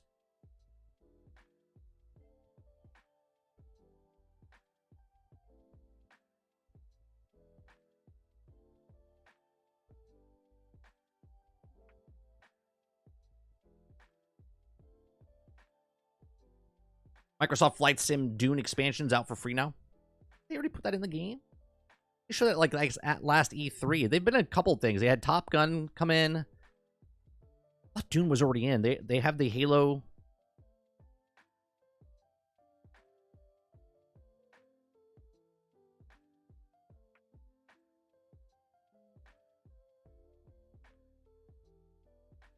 Right, right.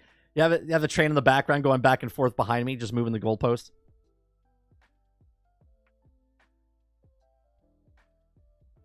Robert Jones says, I think that Helldivers is fair, but pay to skip, pay for convenience, all fits under the umbrella of pay to win. I can agree to disagree about the definition of pay to win. Well, I agree with your definition of pay to win, and that's not what Helldivers is. That's not what it is.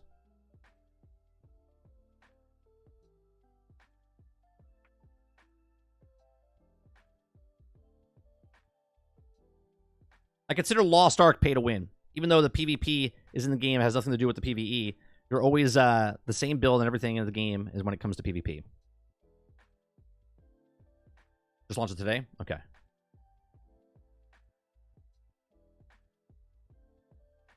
Let's talk about the next topic, shall we? Since we beat the dead horse. That's another thing we need. Beat the dead horse. Pay to win. Stop pay to win. Other games are pay to win, and I will stand next to you, Jones, in other games that are saying that it's pay to win to get things that are more advantage over somebody else. So I beat you. Okay? I'll stand right there with you. Helldivers is not that. Ron Slusher says, if someone's willing to pay to win, why should they care how they spend their money? That to me, though, Ron, if someone wants to spend something, if they want to spend their money, that has nothing to do with the player itself. We're talking about the developers that are creating stuff in the game that could be pay to win, right? In a PvP match, if you're rich and I'm poor, we're both playing a game and we're going head to head against each other and you have an advantage over me because you have more money than me in real life, that's pay to win, right? Now, if we both play the game, we both have 10 hours in the game, we both can get the exact same things, and it's my skill versus your skill. That is not pay to win. You can spend your money on cosmetic skins all day long until you're blue in the face, right? Nobody cares how you spend your money. We're arguing if it's pay to win by the developer's standpoint of giving advantage over somebody else to progress through the game over other people. But if you're on the same team with each other, it's not pay to win. It's pay for convenience. And if that person, because you make more money in life and I have more time in life, You get an hour a week to play. I get 10 hours a week to play. You could pay for the shotgun, and I can play the 5 hours to get the shotgun. It's not about the person paying for the actual thing. We're talking about the developers putting in something to give an advantage over somebody else to win, which Helldivers is not a pay to win. Akuta Papa says pay to skip or pay for convenience isn't pay to win. Pay to win is pretty specific definition where you're literally buying power to outfight your competition. Exactly right. Exactly right. Does a hero character from Helldivers 1 die in a ceremonious way in Helldivers 2? Helldivers 1 is the thing that made the studio and should be honored. What's the lore between my guy? What's disgraceful the way my guy died. I literally died. I recorded it. I literally died. I was maybe alive for 50 seconds on my first planet. I came out, I killed a couple things, and then I got mauled. It was disgraceful.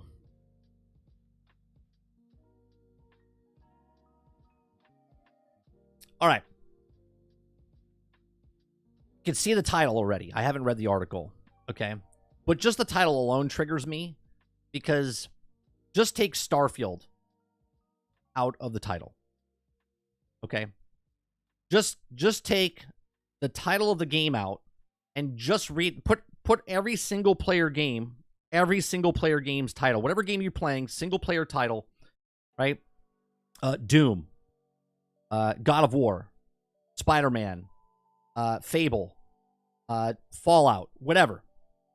Fans hunger for more as players count drops by 97%. Okay?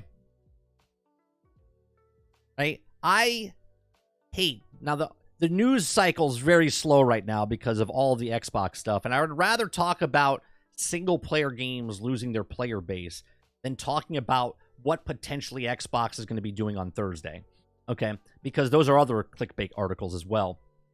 Okay, I agree, Jason, 100% bait article, okay? I just find it funny because people are always looking at this as like Starfield lost its 97% of its players on Steam, right? Okay, patiently waiting for Spider-Man to use as a comparison. I already did. I said put any single-player game that you've ever played, okay, they all lose their percentage. We're 5 months out from when the game came out. I'm really surprised that Starfield this far out has had this player drop, right? Because Destiny, when it came out originally, lost 88% of the players after the single-player campaign was done, which was literally 3 days into the actual game coming out. 3 days into the game coming out, and that's a multiplayer, but the single-player campaign part of it dropped 88% of the player base left Destiny after the single-player campaign. Why is that? Because they played the single-player game, and then they moved on until other content came into the game.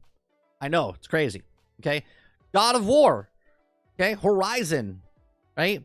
Halo, right? Lots of people stop playing single-player campaigns because they beat the game.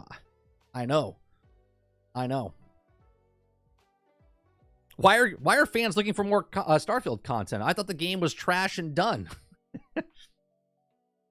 So it says, it's now been more than 5 months since Starfield hit the market and rocketed up the charts in historic fashion. Okay, it became the biggest launch in the history of Bethesda Game Studio, but to fail, right? Remind you, the internet tells you it was a fail. Putting 10 million players in the matter of days and dominating the headlines for weeks on end.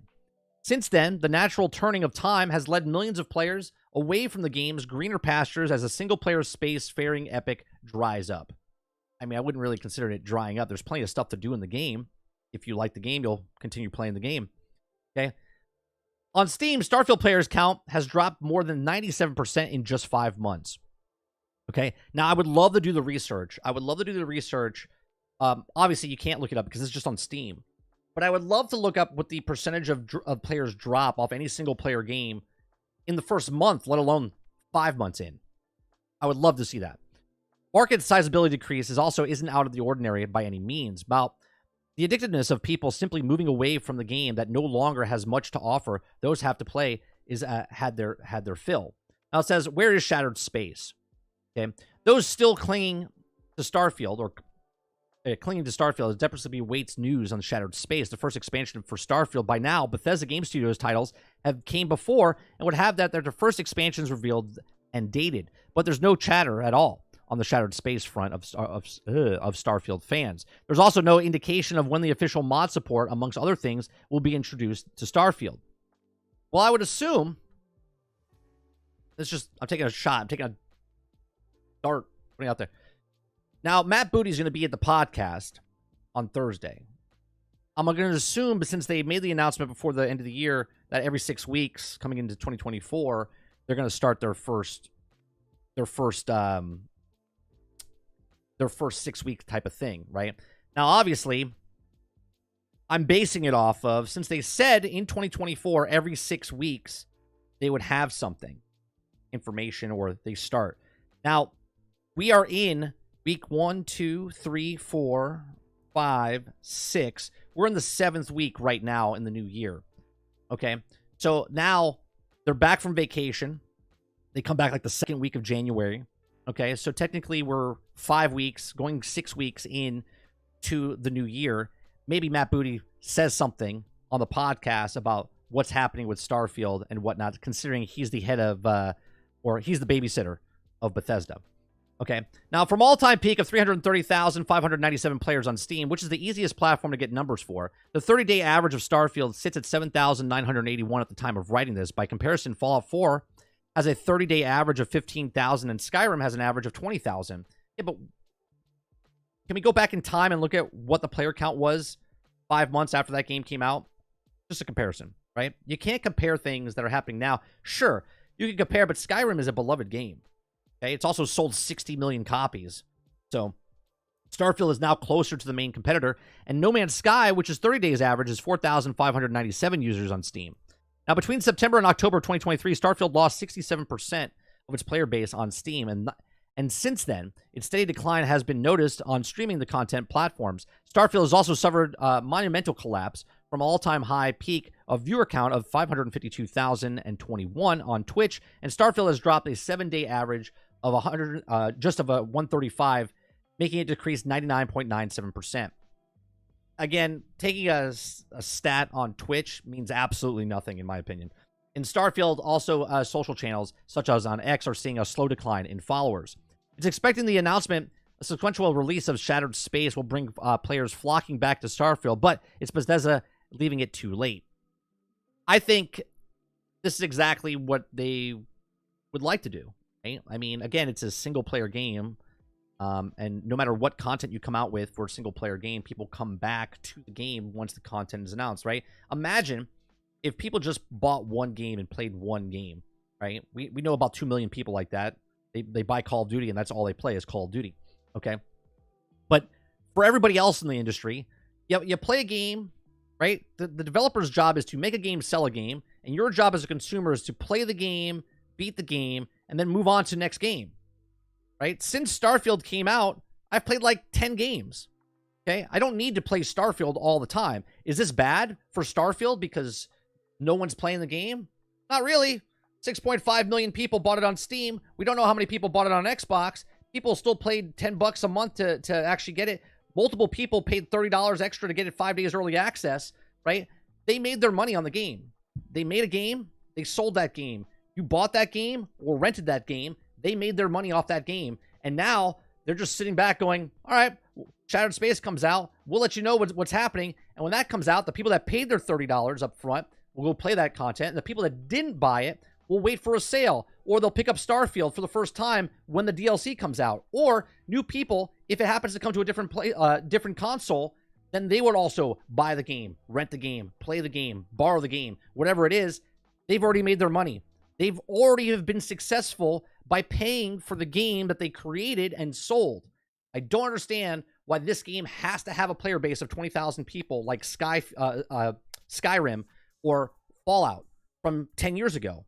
It makes no sense to me. I hate clickbait articles like this, but I like to have a conversation about it because it's just idiotic. I mean, look at single-player games. How many people right now are playing God of War? How many of you bought God of War and are not playing God of War? Not Ragnarok. I'm talking about God of War 2018. If you're not playing that game right now, then you're a disgrace to gaming. Like, what are we talking about? Single player games come out, people buy them, they play them, they put them down. They might revisit them. Okay? Other people might buy it on sale and then play it afterwards. There's nothing wrong with Starfield losing 97% of their player base on Steam. They'll play games, they move on. There's literally thousands of games on Steam. Thousands of games come out each day. Your backlog right now, if you're watching this, you're a Steam player, I guarantee you have at least minimum 20 games on your backlog that you haven't played yet, that you paid your hard-earned money for, and they haven't even been played yet, or started yet, or downloaded yet. But these are just my thoughts. Let me know yours in the comments section down below. Please make sure you share, like, and subscribe. And if you like what we do here, please make sure you check out some of our other videos. Thanks for watching.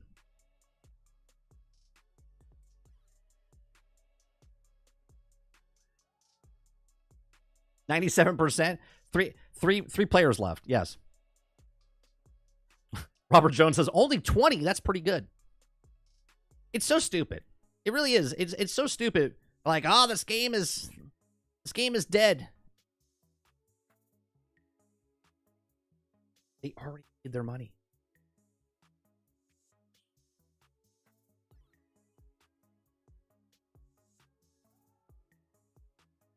Where's all the hype for Skull and Bones? It actually got a pretty good article. I read a review in progress, and it's actually getting not shit on as I thought it would be.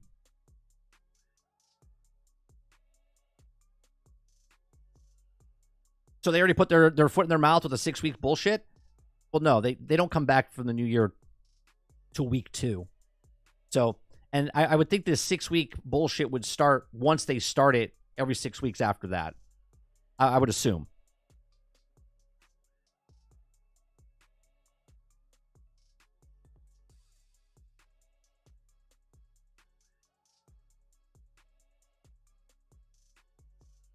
Monumental crash? You mean you finish the campaign and you move the fuck on? Exactly right.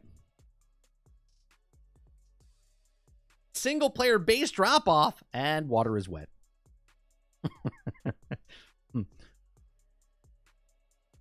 Expecting articles of Starfield wasn't talked about at the podcast must mean that it's not coming to other platforms.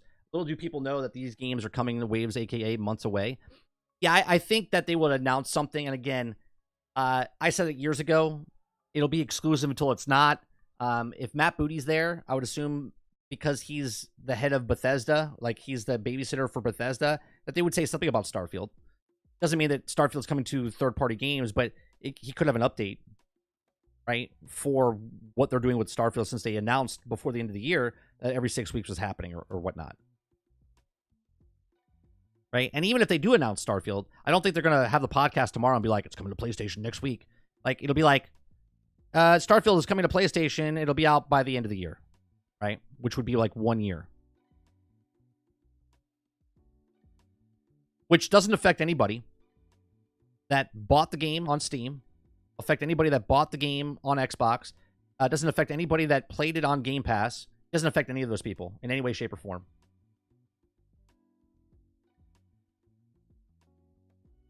That's the worst thing they've ever said, Krebsy. When the director came out and said it's the first quadruple A game, that's the worst thing they said.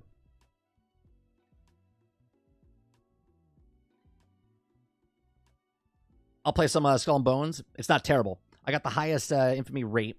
They capped you on the beta. Quote, a shallow and uninspiring pirate adventure. Yeah, it's... I just want the same energy. I want the same energy. I want to hear the keywords of repetitive, open world, same 6 things that you have to do, right? Because if they say it for Suicide Squad where it's an open world, okay, instead of a boat, it's a person. The person jumps around, they go to open events, public events, and they do that public event, and then they go over here and do this public event, and they come over here and do this public event. I just want the same energy level that they did for this game, for that game. That's all I'm asking for, right? You can shit or like the game, but I want them to make the exact same points for an open world pirate game as an open world looter shooter game.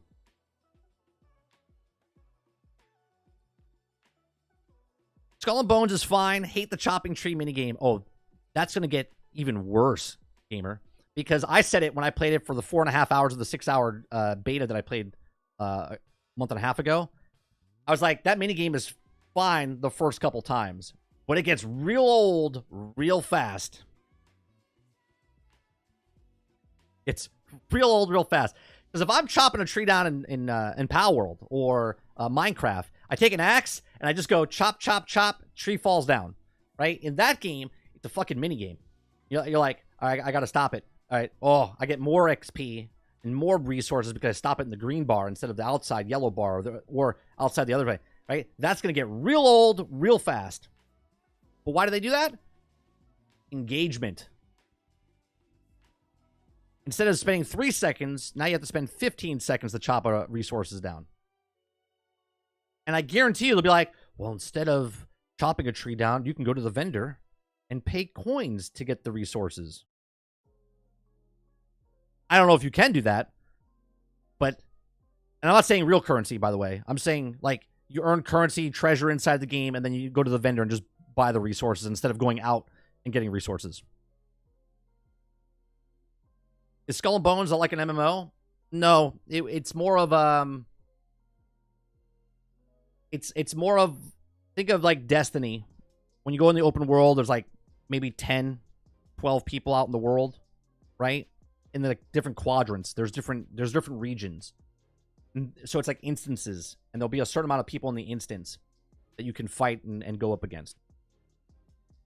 30, it's the first quadruple A game because that's what the developers were yelling the past 3 years, and they got fucked over by Ubisoft. IGN doubled down on the second looter shooter vid.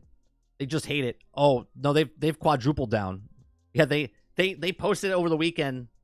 They posted over the weekend another video of Suicide Squad.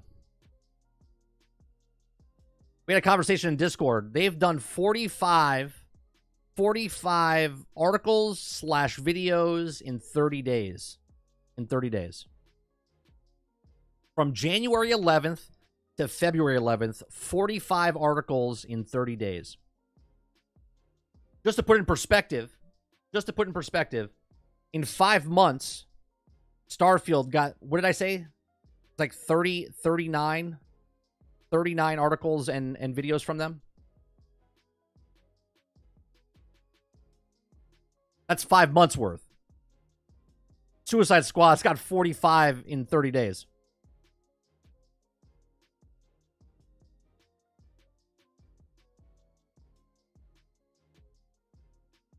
Why are they so hyper-focused on Suicide Squad Kill the Justice League? Because it brings clicks.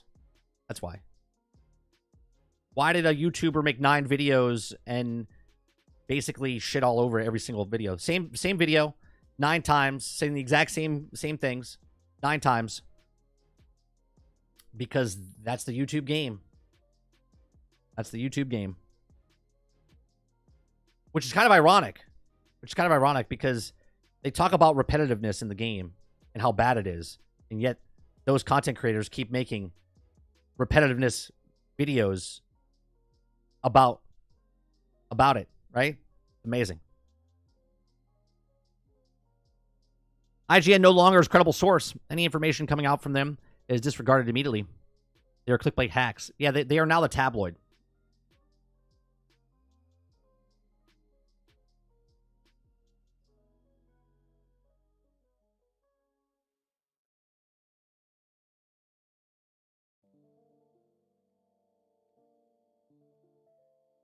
Speaking of Suicide Squad, Paul Tassi has an article talking about one of the developers, right? A lot of people wanted to bring up the drum or beat the drum of it's woke. The people that wrote it are Sweet Baby Inc. And that's not true at all. Okay, the people that wrote Suicide Squad, and this is why I think Suicide Squad's story is actually pretty good. But the people looking at it saying it's not good is because they bring up a couple things. They bring up, well, it's not Batman. And they bring up that it's disgraceful for the Justice League and the characters. Okay? Where the people that worked and wrote the actual game for Suicide Squad, one of them worked on all the Batman games, and the other one worked on 2 of the other Batman games. Right? So it's the same writers that did the same games that you guys loved. right? The entire time of the Batman Arkham series. They got 2 writers, right? They didn't work on all the games together, but they worked on all the games within them, okay? So, ex-Rocksteady dev shoots down Suicide Squad, Kill the Justice League story theory, okay? So, there's been a lot of debate about the various aspects of the Suicide Squad Kill the Justice League and what it did or did not work, but it's also been rather ugly conspiracy theory of the game did not live up to the Arkham predecessors because some sweeping change in the writing team, including a team of at Sweet Baby Inc. being brought in. Now, this is involved into the idea that the game is being extra woke because of the progressive team, who is often consulted to make sure projects are exclusive and culinary sensitivity, and the harassment of the company and the team got so bad that they also locked their social media accounts. But as you might have expected, the conspiracy theories aren't even true. Outspoken ex-Rocksteady developer Del Walker waded in. He's been going off on a bunch of people, which I think is hilarious. Waded into all of this, set records straight about all of this, including stating that the story was created by the same pair of people who also did well-received Arkham City and Night. Now, Sweet Baby came in to consult of the script dialogue, and the story is also pretty much complete a year before they came on. The story was created by the same 2 people who did the story of Arkham City and Arkham Knight. And now you have the source that you can also release from your own lies and misinformation, okay? So this person comes out onto Twitter and says, genuine fucking dumbass. These people at Sweet Baby Inc. worked on the story for this game, pretty much wrote the whole game. In other projects, they were actually good. All they did was consult and representation in the progress. Holy shit, like, how fucking dumb are you? Del Walker comes out and says Sweet Baby came in to consult for script dialogue, and the story was pretty much complete a year before they came out. The story was created by the same 2 people who did the story for Arkham City and Arkham Knight, and now you have the source, and now you can release your lies and misinformation. This whole thing has been very ugly, and right-leaning YouTubers and the social media commentaries have taken it way too far. They've blamed Sweet Baby Inc. specifically for all manners of all things, from Harley rejecting for revealing Arkham's costume in an early scene to even progress the banner of hangs on the main base area, or even cited for the quality of the entire story. Ironically, the Sweet Baby was doing a script dialogue consulting and argued that the actual probably the strongest aspect of the story, as they were in some genuinely good writing in there and remained the way it was in the wake of inclusivity and and consolidation or consulting. Okay, I think the problems are with the larger overarching story, though it had nothing to do with them. And honestly, I think the biggest issue was that it just a tale how they crafted the suit purposely ongoing live service game, which hamstrings it at the baseline. But this got seriously out of hand. Harassment, death threats. There was no death threats. Okay, and other nastiness is why Sweet Baby led to the lock of the accounts. Oh, Sweet Baby made it got of death threats. There was no death threats to the actual Suicide Squad. Chase off social media, and this is also not the first time their consulting work in the games has been targeted by the outsiders. They previously worked on God of War, Spider-Man 2, and they also had their own woke complaints, but they probably were the worst they've ever seen in the data, which was terrible. It's also just so deeply stupid. You can also pinpoint a handful of tiny moments and perhaps have progressive messaging from time to time, and then also being literally set dressing. But the game is where you're peeing on the corpses of the superheroes in the central story, the characters' arcs. There's nothing even woke. There's nothing that these people are hunting Boogeyman. Not that there would be, even if there was a problem, the story was progressive in some way. But there was also the culture wars work. That's how the culture wars work now. In short, you can have issues with the story, but blaming and harassing a consultant firm is A, wrong, and the baseline B, you're not even getting the facts right in the first place. And that's the major problem, right? People want to think because someone says this is the reason the game is bad because this company came in for consulting, okay? But really, that's not the reason. They said, we like the Batman Arkham games, and that was the best writing. Well, the same people that wrote those things wrote these, okay? So they're saying that these people wrote it, and this is why it's bad. But yet, if you think the story's bad, you could think the story's bad, but the same people that wrote those stories are the same people that wrote this story for this game. Now, the funny part to me is the people don't want to look at it as, well, it's a video game. And the video game, because it's a live service, of course, they had to adjust what the story is. Just like, I'll hold this up again, all right? Just like a comic book. A comic book only has a certain amount of pages in it. They can only tell a story for so much, and then you have to go to the second issue. With the live service aspect of it, and this is the prequel copy for the game, okay? So in a live service game, you have to have a story up to a certain point, but then you have to let it go and then wait for the next issue to come out or the next episode to come out, okay? So if we go back, and people forget this, right? But they said at the end of the story, there was no story told. We were just left on hanging. We didn't even get to see the bad guy.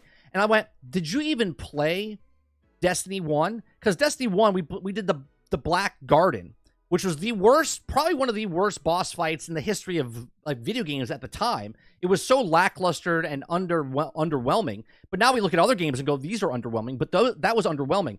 We never got to see the bad guy. We didn't get to see the bad guys that were doing the whole story for Destiny until like year 7. Okay? So don't tell me that, well, we didn't get to see the bad guy here. There's reviews after reviews talking about the only 2 prospects about this game, or why they're bad, is it's not a Batman game, and they disrespected the Justice League, where the person actually telling the story is telling a story over a bunch of issues, a bunch of DLC, a bunch of stuff that you're not paying. There's so much bad information going around about this game and shitting on this game for what it's not instead of what it is. Okay, you could say the game is bad because it's repetitive and it feels like an open world and it just feels like public events. Sure, you could say that the story is bad and whatnot, but you're not paying for the content. There's no content that you're paying for. All the content is free. The writing in the game is by the same people you love from Batman Arkham. Hence, maybe this is why they picked it being in the Arkhamverse, because the people that are writing it are making the stories of the Arkhamverse. Now, people are upset because it's set in the Arkhamverse, and my thing is, I think it's made in the Arkhamverse so they can tell the stories they want to tell, because this is their own universe that Rocksteady created within the start of the Batman Arkham series, and now they're expanding it into the rest of the world of the DC universe inside the Arkhamverse, so they can tell the stories they want to tell without dripping over into the comic book series. Because if this was, let's just say, a main storyline from one of the comic books, people would shit all over this even worse, because it's not like the comics. This is not what they did in the comics. When they put it in their own Arkhamverse, they can do what they want because they're the creators of that Arkhamverse. Okay?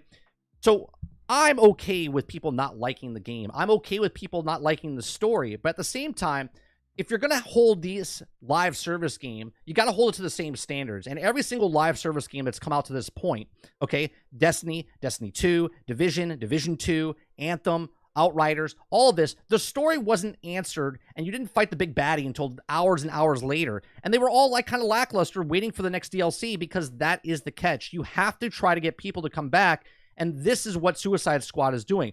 For all the good that this game does that no one ever talks about in the end game, and how much stuff there is to do in the end game, compared to what the beginning of the story is, and that they pissed on Flash, or they shot Batman in the park, okay, these are the problems that the game has, which are not really problems, because they'll answer these questions and what's happening in the story down the road as it's down 13 months from now, right? You might not like that you paid $70 up front to wait for the story, so maybe you should just sit back, relax, and maybe pay for it when it's on sale for $5, $10 down the road when the whole story is complete for you. But these are just my thoughts. Let me know yours in the comment section down below. Do you like Suicide Squad? Did you like the story? Did you think Sweet Baby Ray, that's the barbecue sauce. Do you think Sweet Baby Inc. wrote the story and you had misinformation? Because the people that wrote this story are the same people that wrote and your beloved Batman Arkham and Knight series of the same people. So let me know in the comment section down below. Please make sure you share, like, and subscribe. And if you like this, make sure you check out some of our other videos. Thanks for watching.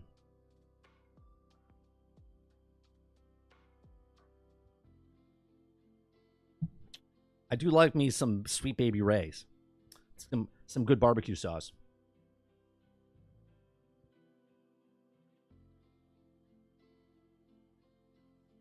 Come on, Tom.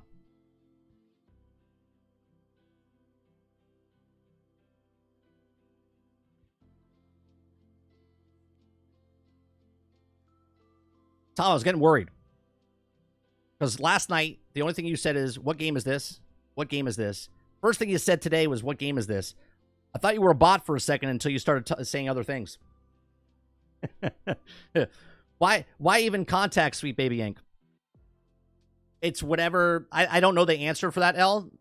Maybe it's a consultant. Maybe there's some rules in place that I have no idea for that reason, right? I have no answer for you why they even contacted them. But the fact that people run with certain things that's not true, and then that becomes fact, that's a problem.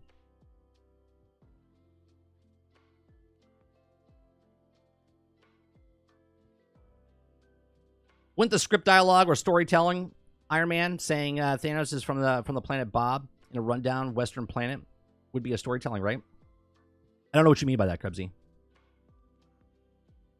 Try to explain that a little bit more. Worst boss fight. Worst boss fight. Yeah, you're talking about the Black Garden, Sarge. People are also thinking because of the 2 people left, Rocksteady, this whole team has been gutted. Suicide Squad was made by all different people, which is false. Right, Dolphin.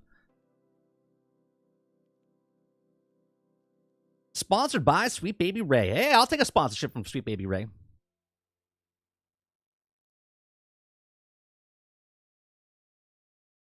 Dialogue is one of the best parts. Not a big problem. I use their honey mustard as well. I never tried their honey mustard. I'm not a big mustard fan, but I would try their honey mustard.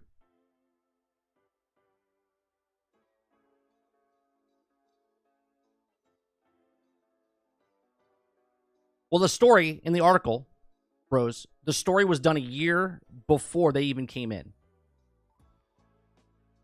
So to say that they help with the story, they could have added some stuff, right? They could have came in and said, hey, what about if you put Harley in this outfit instead of her traditional outfit? Hey, can you put that banner where it says we all welcome everybody with the gay pride flag and stuff like that? Like, they could say certain things, but they didn't change the massive part of the story, right? The story was written, and obviously they could change it. I'm not saying they couldn't change certain things, but everyone's like, they wrote the story. No, the writers that are credited on the story are the same people that worked on the Batman games that everyone loves.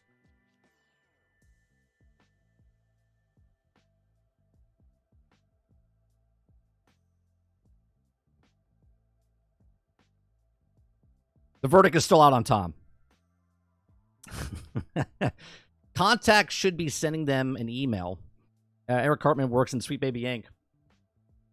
Put a chick in it and make it. What was it? Put a chick in it and make it gay. Is that what is that what Cartman says?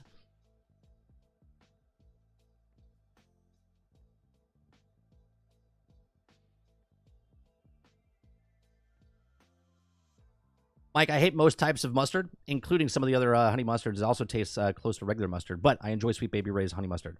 But you know what? I might give it a shot. Maybe next time I see it, I might give it a shot. I'll get the small bottle if I can. My wife loves mustard though, so it won't go to waste. Yeah, I'm always.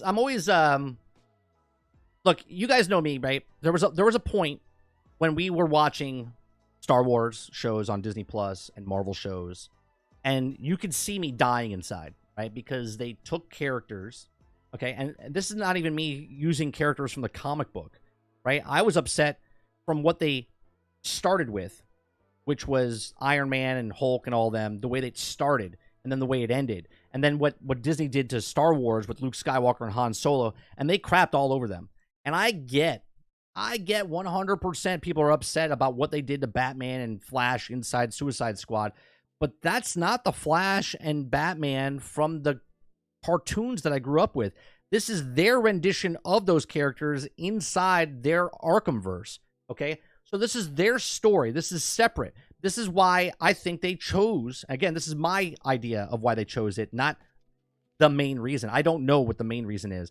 I think they chose the Arkhamverse universe because they can do what they want in that universe because it's their universe, right? Sure, there's an Elseworld, and there's an Elseworld here and Elseworld there. This is their Elseworld in their Arkhamverse with these characters that you know, but it's not the comic book characters. It's not the characters from the animated series. Krebs says, it said Sweet Baby help with script dialogue. Wouldn't script dialogue have impact on the story, even if it's a small way? Probably saying deranged Batman. Sure. But the main thing is, Krebsy, having input, right? Having input, sure, they can change things. I'm not saying they didn't have any input into the thing, but they said they wrote the entire story. That's false, okay? I mean, there's probably people that made changes to the script that didn't even get script credit.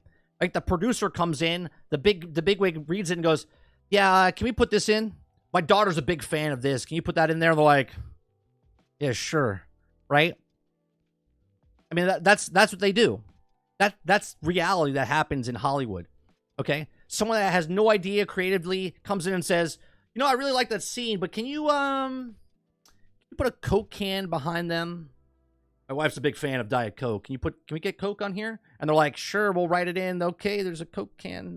He's gonna pick up the Coke can and drink, right? Like, there's things that they do that might not fit or seem out of place. okay, dialogue-wise, or said something. I'm not saying they don't have any input, but it's written by the same people that wrote those games in the past that everyone loved.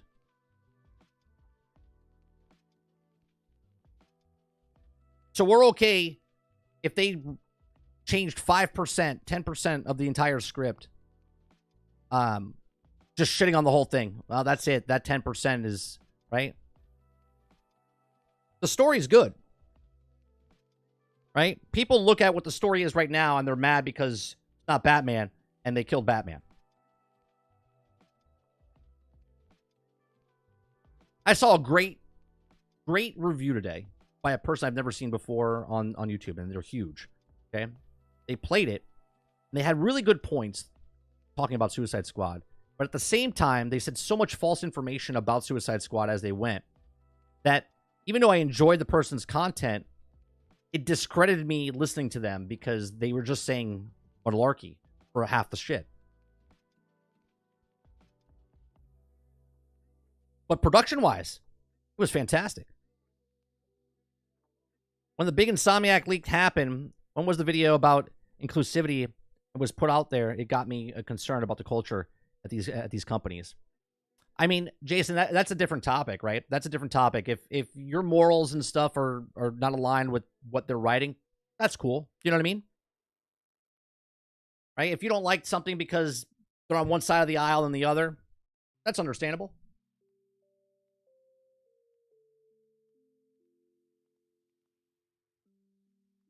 All I'm saying is we got to get our facts correct, right?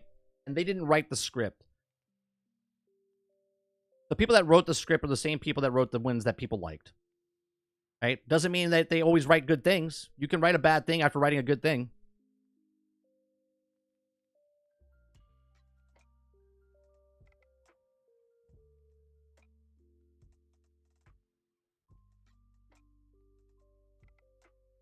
That's all.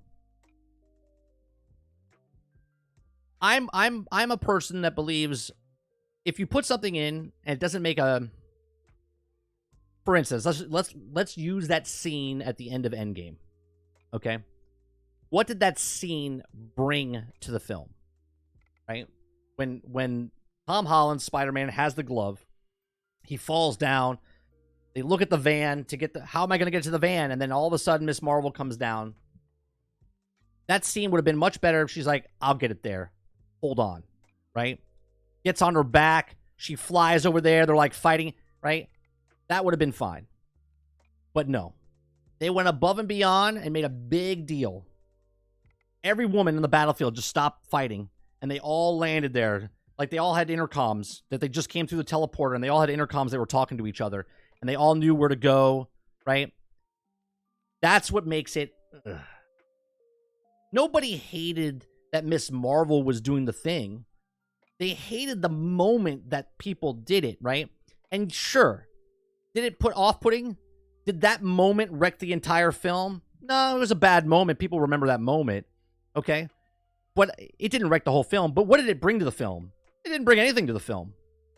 It didn't bring anything to the film. Right? So now let's talk about Suicide Squad. They came in and they put the everyone's welcome pride flag inside the the Hall of Justice. Okay, what does that do to what does that do to the story? Does it do anything to the story? Harley Quinn not putting on the iconic outfit she had from Batman Arkham. Does that ruin the story? No, it doesn't ruin the story. Are you disappointed as a fan that she doesn't get to put it on? Sure. Are they going to sell it to you later? Probably. Right? There's a difference between, is the things they put in the game, does it affect the game? Right? Now, you can have a conversation saying, well, it affected me because I didn't enjoy the game. If you enjoyed 90%, 95%, 99% of the game, but something was off about one thing that off-putted you, if that killed the whole game for you, well, then maybe that whole game wasn't that shiny for you. And I'm not saying you specifically. I'm just saying in general with people.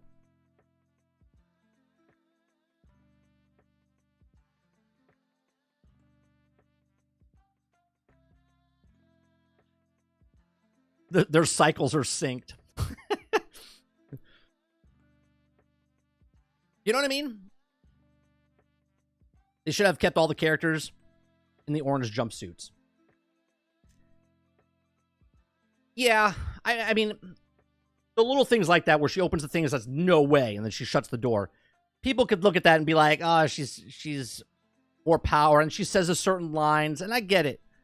But does it change the the overall story of the thing? No, it doesn't. It doesn't. Why is it even there, though? I just want to know why. It feels like a self-insert for politics. That's the last thing I want for superhero content.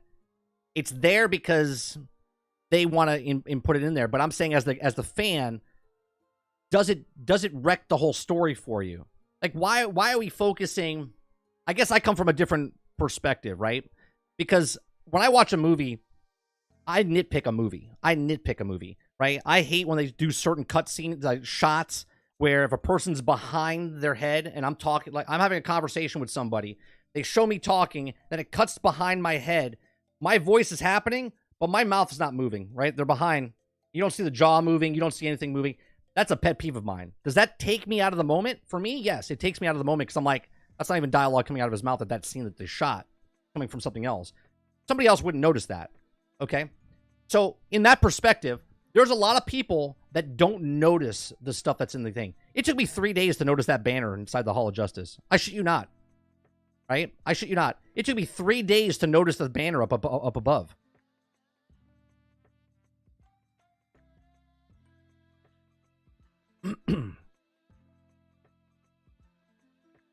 My daughter loved that scene. Which one? The Avengers Unite? Jones?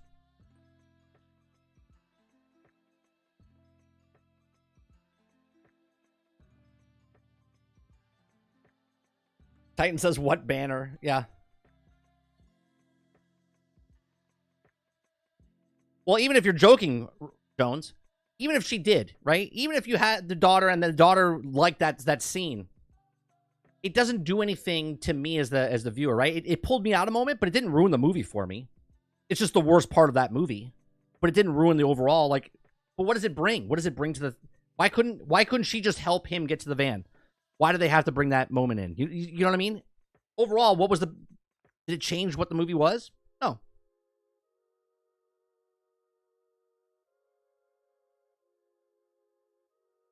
Did you notice yourself or someone in chat told you? Because it might not have been a week before you noticed it. No, I noticed it by myself inside the Hall of Justice. I happened to run out the hallway, and then when I ran out, I was about to leave, and I went, oh, I forgot something. And I turned around, and I went, what's that? And I noticed it, and I went, oh. I go, that's where that is? And people are upset about? Took me 3 days. 3 days. I didn't see the banner until I saw the video talking about it. Yeah. Like, how does that affect it? Curse you, sweet baby ink. Like, just a sign.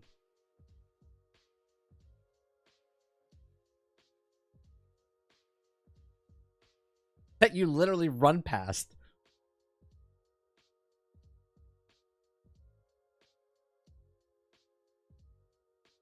They did put it right there at the door so you could see it. Well, it took me 3 days to notice it. And now that I saw it, I don't care that it's there anyway. I run past it all the time. Now, could you go, well, you could fast travel to the Hall of Justice. You just can't fast travel out. They make it, right? Because this is where the conspiracy theory would go, right? Did they make it where I can't fast travel out so I would have to walk past that sign every single time, right? Like, that's how far people take it. Like, the only reason you can't fast travel out of that Hall of Justice is because they want you to walk past that sign.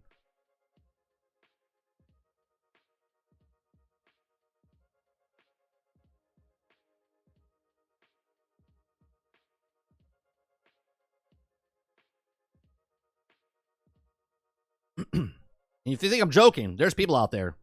There's people out there that would think about that. Like, makes sense, 30. Makes sense. And I'm not saying that. I'm just putting it out there because some nut job is out there going, that's exactly why there's no fast travel outside of the Hall of Justice.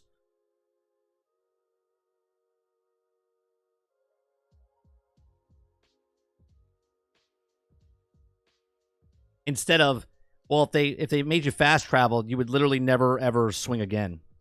Traversal would be absolutely horrendous, right?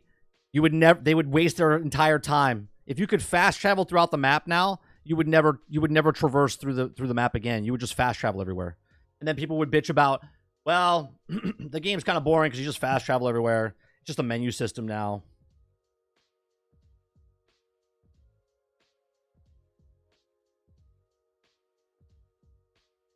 I think I'm joking, Argus, but you know it's true.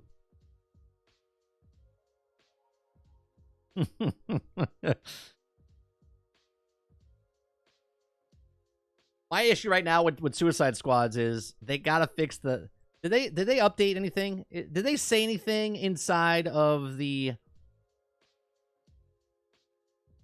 Did they say anything? There's no announcements, right? No announcements. 3 days ago was the last time they announced.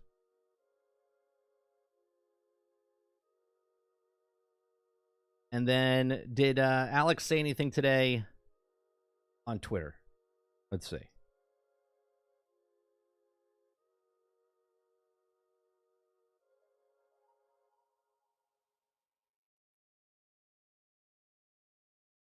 No tweets, no posts, replies. 5 hours ago. Any plans to fix the augment not applying to the loadout when being changed or upgraded in multiplayer? Currently, there's a bug out there. That is on our radar, and we're verifying the fix in the moment. More news soon. 4 hours ago. Is there any plans to do a post format similar to Destiny's TWAB? Every 2 or 3 weeks to post to give news on the upcoming context of fixes, development, trivia, or other things.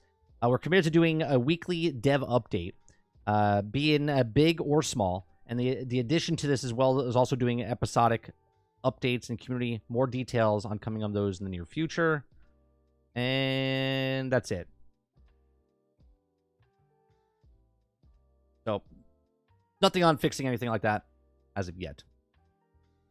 Will Starfield's fast travel all over again? It's exactly right, Altern. That's what it would be.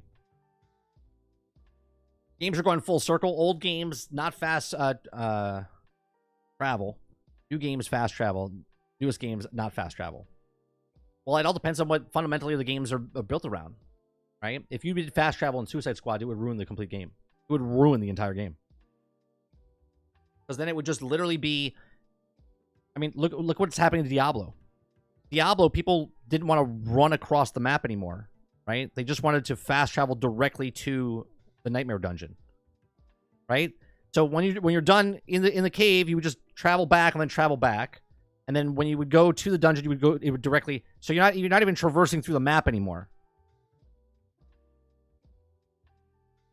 right? Then people are like, it's kind of boring, kind of whatever, right? Because gamers are like water, man. Fastest path to the lowest point. They're like, oh yeah, your map is beautiful. They'll complain if your map's too big, and then they want to fast travel so they can get past it. They're like, oh yeah, this game is great, but I don't want to partake in any of this. I just want to fast travel to the point that I want. Yeah, just let me just keep doing this over and over and over and over and over. And then they'll complain about something if it's repetitive. But it's okay if they're repeating it on their own terms. But if you make something that's repetitive, they'll tell you it's repetitive. But if they like something that's repetitive, they won't ever tell you about it.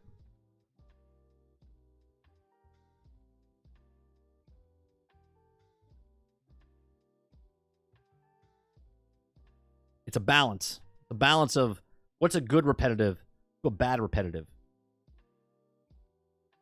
Right? I'll shoot into a cave in Destiny for 2 weeks straight. Hours a day just to get the engrams. But to do a strike over and over, the same strike over and over, too much.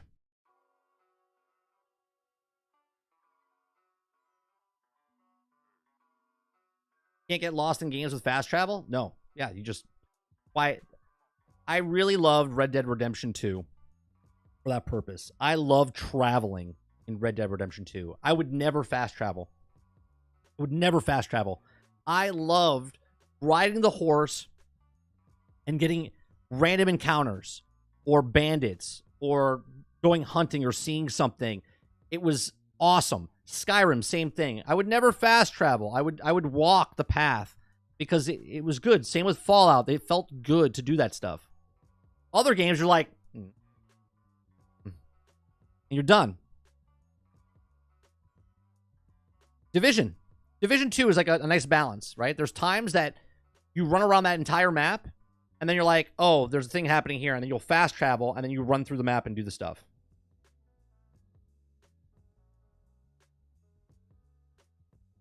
I prefer good traversal with minimal faster travel. But if you give me a ton of fast travels, I'm going to use it. Of course, that's the same reason people don't want an easy mode in Dark Souls, and that's the other reason why. Because if you give the option, people will break down and do it. That's why they don't want that's why they don't want an easy mode in Dark Souls type of games, because the people that are playing hardcore force themselves to do it. If they had an option to make it easier, they would.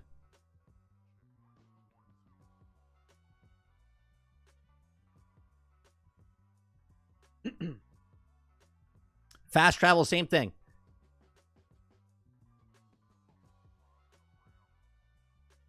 You still need a balance, positive, repetitive reviews. Damn, I love the game. Perfect repetition. But that's subjective, right, Z? That's subjective.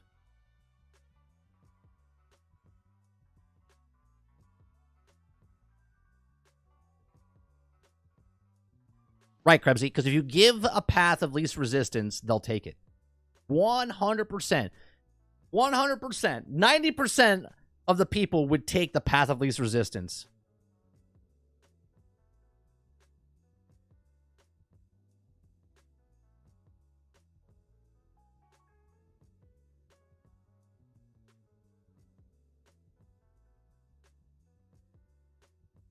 Right, no one calls it repetitive when they're enjoying it. No. Because in their heads, it's okay. When you see, this is why I talk about the man behind the curtain. Once you see the wizard behind the curtain, he's no longer the great powerful wizard, just an old guy behind the curtain. If you are enjoying a repetitive, but you don't see it's repetitive because you're enjoying the game for what it is, as soon as you start noticing the repetitiveness, you're like, I'm done. And people put the game down. And that varies for people. Some people never see it for that particular game, and they'll see it directly for the other game.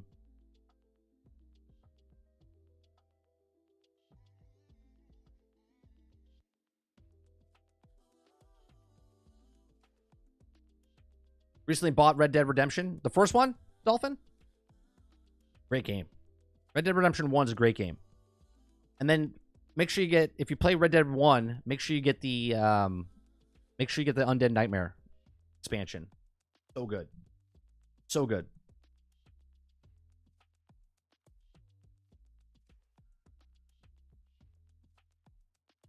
Oh, what time is it? 12:30? Close to it. All right, we'll be back tonight for some Helldivers. Okay? I still need to play Red Dead Redemption 2. Still haven't gotten past Act 1. Such a good game, Krebsy. Like, you want a good story. It's a great story. We'll be back tonight. We're going to try Helldivers tonight on stream. I can already tell you just by putting it up that I'm not going to be able to have my camera on tonight because it's gonna stutter and whatnot. So we'll play some Helldivers tonight. If it doesn't work out, we'll swap games and we won't play it. So tonight, Helldivers 2 tonight, 8 p.m. Eastern. Don't forget, tomorrow night we're interviewing Ginger Prime. He's going to be on the 30 podcast. GXG Thursday night. Starts off this week. The Kingard is joining me on Thursday night for Generation X Gaming. We have uploads happening, so make sure you check out some of the videos on here. Give it a like, give it a sub, and if you'd like to go above and beyond that, become a member as little as $5. I appreciate you very much. Thanks for tuning in this morning, and I'll see you guys on the next one. Peace.